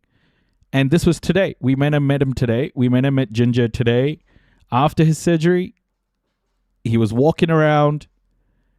He finally had some food today. He was so excited to see us. He was wagging his tail.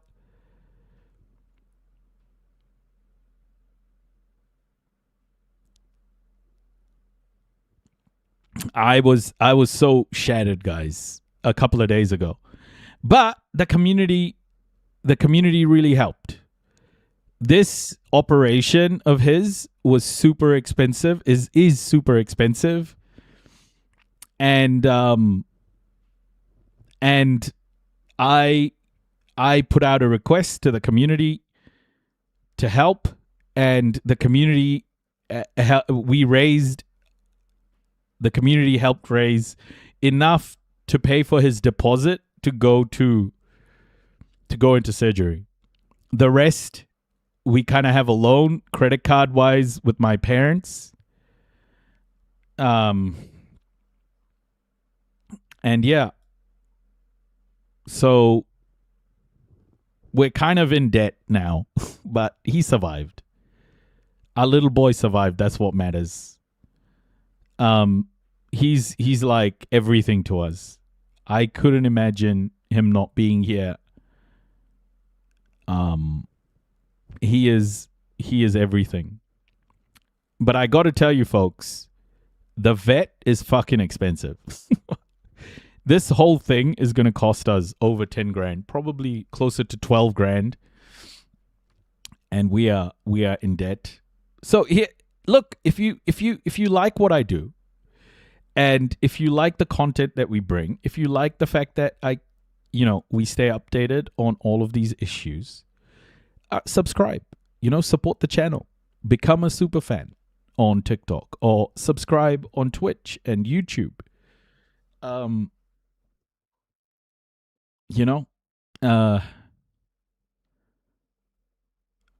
But I'm so happy that he's okay. I'm just so happy that he's okay.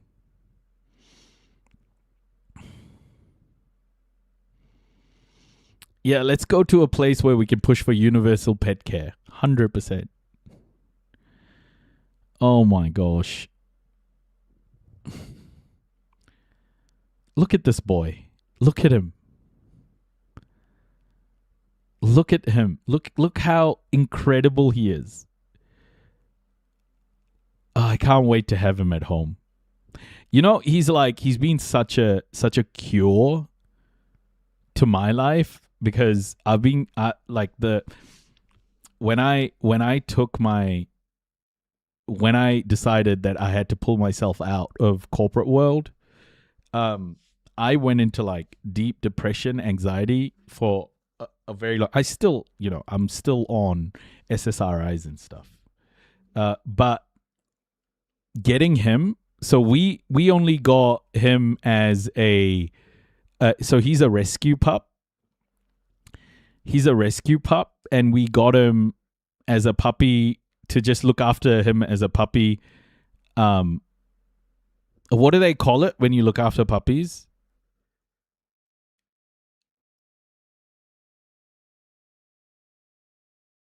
Foster. We fostered him. Yes, foster. Yeah, we fostered him, and we were only supposed to keep him for a couple of months. But then we just fell in love with the guy, man, and we kept it. And this is I just want to show you guys a photo of him. I want to show you guys a photo of him when he was a baby, when we got him. He's just the most amazing doggo. He means so much to us, to our family. This was him when we first got him. This was him and our son together.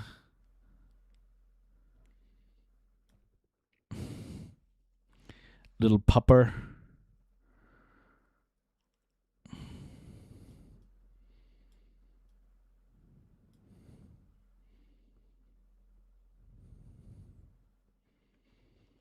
Yeah.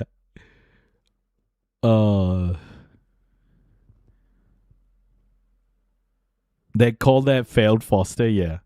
This was like the day we got him. This was the day we got him. And honestly, like, he came out of his his box that he was in, and the foster people had said to us, "Oh, they may take a while. They may go sit in a corner in a space, especially in a new space they're not used to. They'll take some time to warm up." He got out of the box. And he was owning the house. He owned the house. He was like immediately just walking around, exploring. No bullshit. Just, he was home. He was like straight home.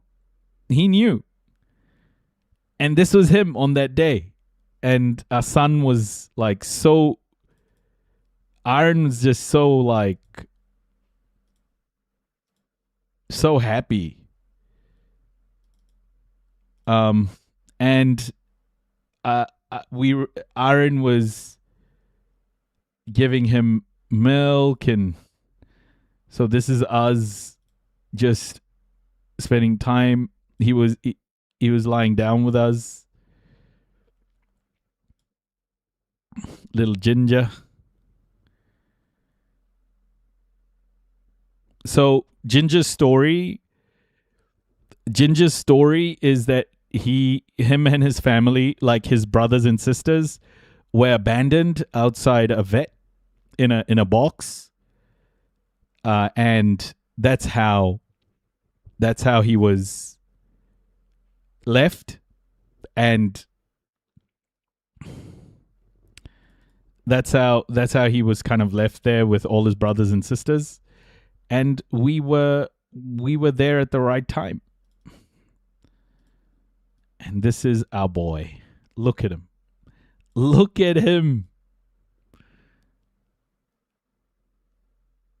He has had such a positive impact on our lives, man. He's such a just the greatest gift that we've had.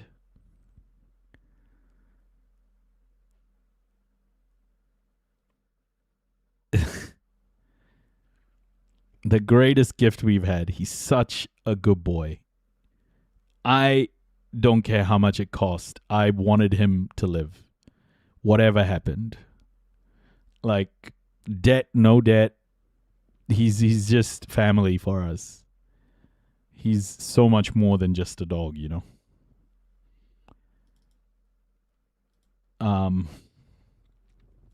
And this was him right after the surgery. So this was yesterday after the surgery. Oh man, he just even after the surgery, he was like a huge weight has been lifted off, you know? That blockage is gone. And today he ate food. Oh, I was so proud of him. Such a strong boy. Honestly. He's a very, very strong boy.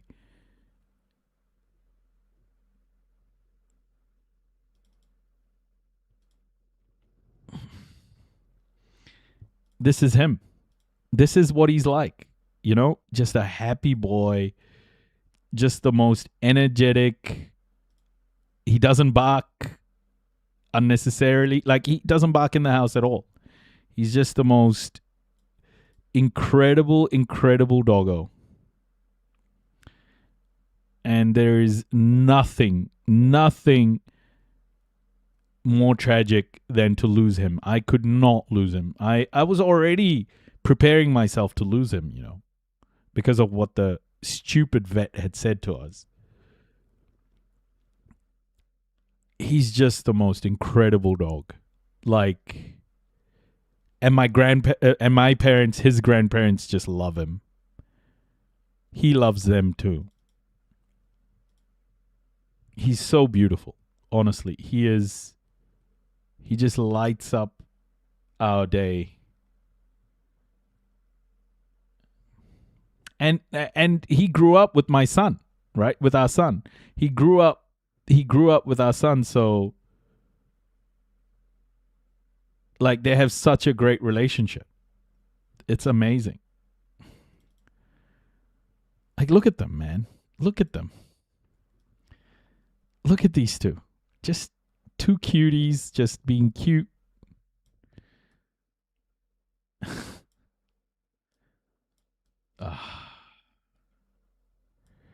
The joy he's brought our family is priceless. Like, you cannot replace that joy. You just can't. He's just so much more than a dog.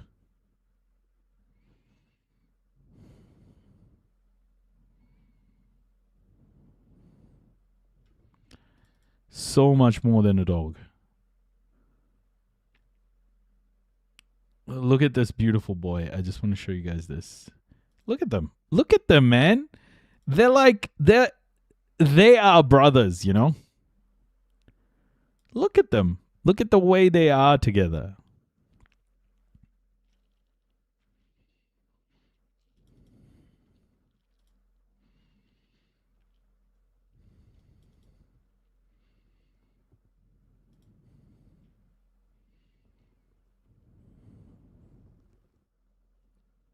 How do you replace this? You don't replace this. You can't. This is everything.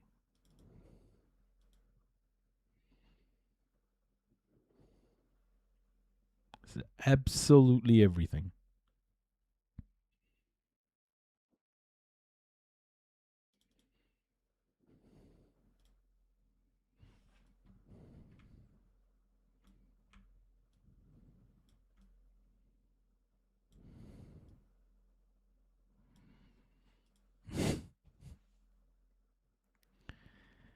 They know to be gentle with kids. Their loyalty really irreplaceable, yeah.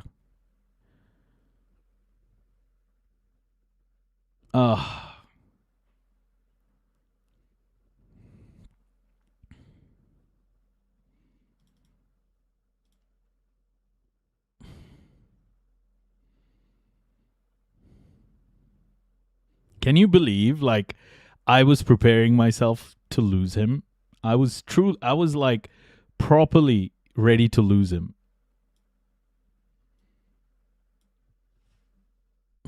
I just couldn't hold it together, man.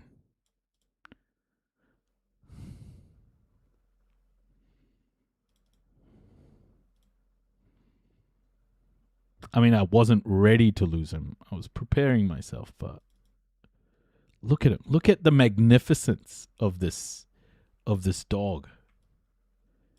Look at the magnificence of this dog. Oh, distinguished with his little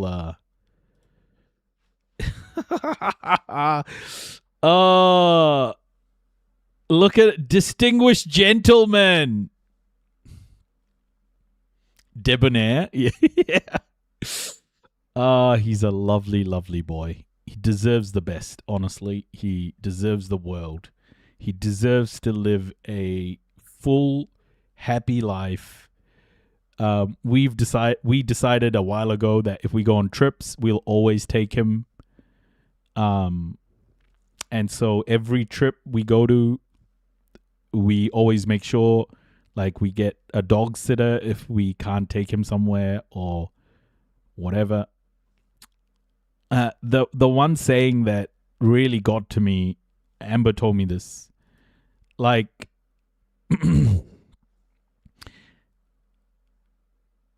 a dog is a part, will be a part of a moment in our lives, but for a dog, we are its life. We are everything it experiences. And that perspective just like changed the way I thought about animals, and I thought about him in particular. Everything he experiences will be because of us. Everything. Until the day he dies, it will be because of us.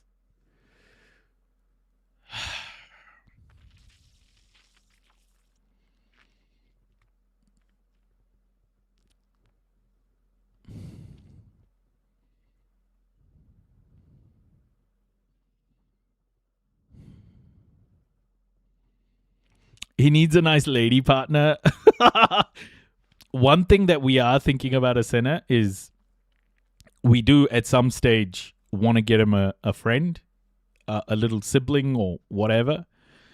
I think that would be the cherry on top for him, honestly. Someone he can spend time with all the time and also be a bigger brother to, you know? I love animals so damn much. Every day I go find hungry stray cats to feed, trap, rescue.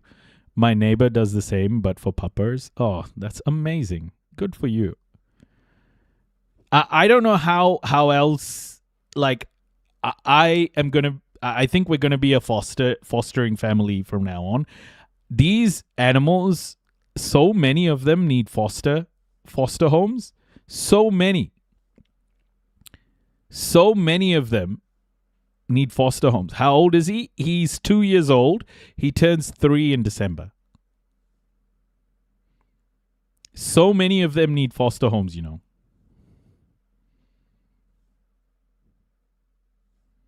I think buying dogs is I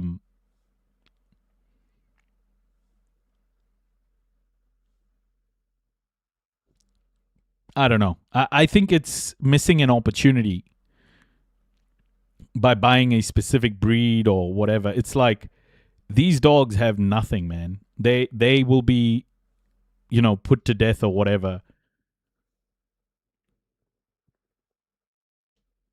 Yeah, he's got such a good life. Like he's got so much life left in him. Hopefully, right? Fingers crossed. I just don't know what that fucking vet was saying, man. The vet was like, yeah, you can do a surgery, but, you know, low expectation. And then we took them to emergency, luckily. I was like, I was preparing myself for it. I was preparing myself for the worst. Oof. He is a baby. Such a good boy.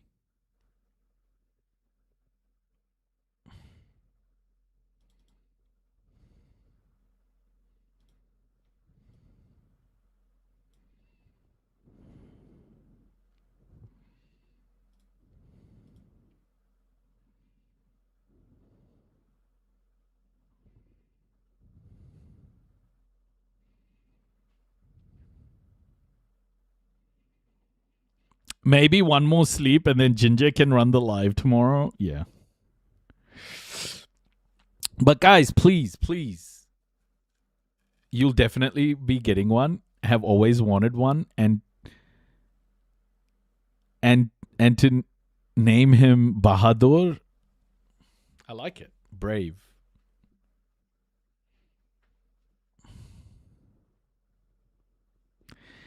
So guys, if you can, you know, support this channel, it will help us pay for his surgery. If you find the content I am, you know, educational and useful and all of this, support this channel. Support this channel to keep going.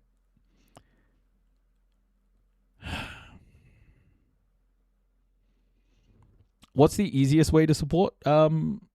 Just like subscribe to the channel, Truth Sensei. That's the best way, because it gives me a stream of income on a monthly basis, and yeah, we have money to, you know, for all of this stuff. But this is like the work I try and do. If you guys find it useful, subscribe or just follow, whatever works. But thank you guys. Thank you for your support, honestly. It is huge. It is huge.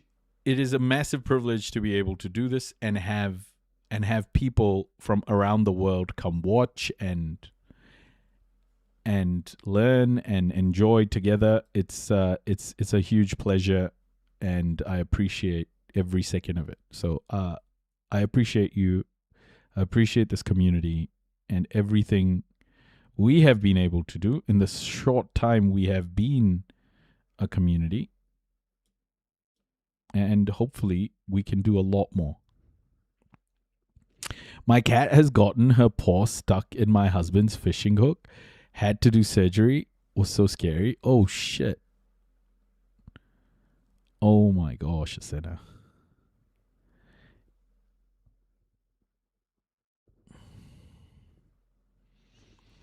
I have a, Truth Sensei, I have a PayPal account. And this is my, I'll give you my PayPal email. I should just put my PayPal account up as well. Let me just give you my email address. You can use that in my PayPal account if you want to support directly. One sec.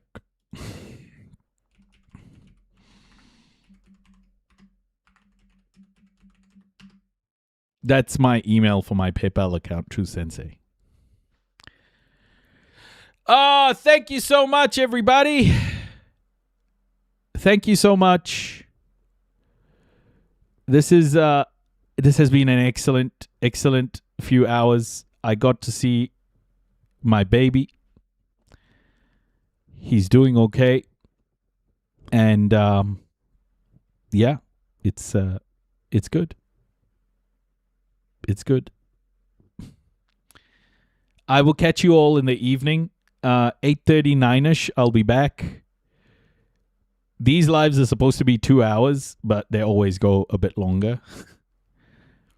But thank you so much, everybody. Ooh, nice. And we will be rating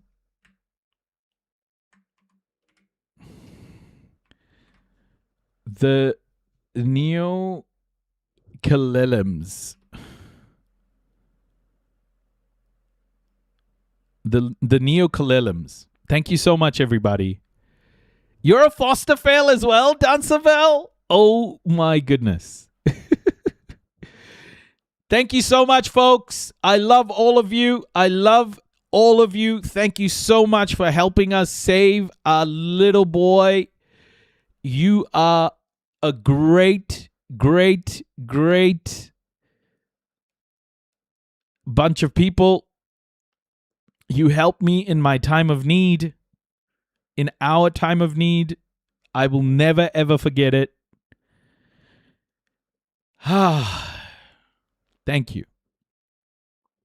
Kakite, everybody. Pomarie. Please enjoy the raid. And I will catch you all a bit later on. Thank you so much. Take care, everybody. Kakite. And I will catch you soon. Great to see you too, Asena. Take care, everybody. Thank you so much, mods. Thank you, everybody. Kakite. Here we go, Raiders, in 3. And Free Palestine, of course. In 3, 2, 1. Enjoy the raid, everybody. Love to all of you. And Kakite, TikTok, Kakite, Instagram, Kakite, YouTube, Kakite, Facebook. Take care, everybody. Love to all of you. Thank you. Have a great one. Free Palestine.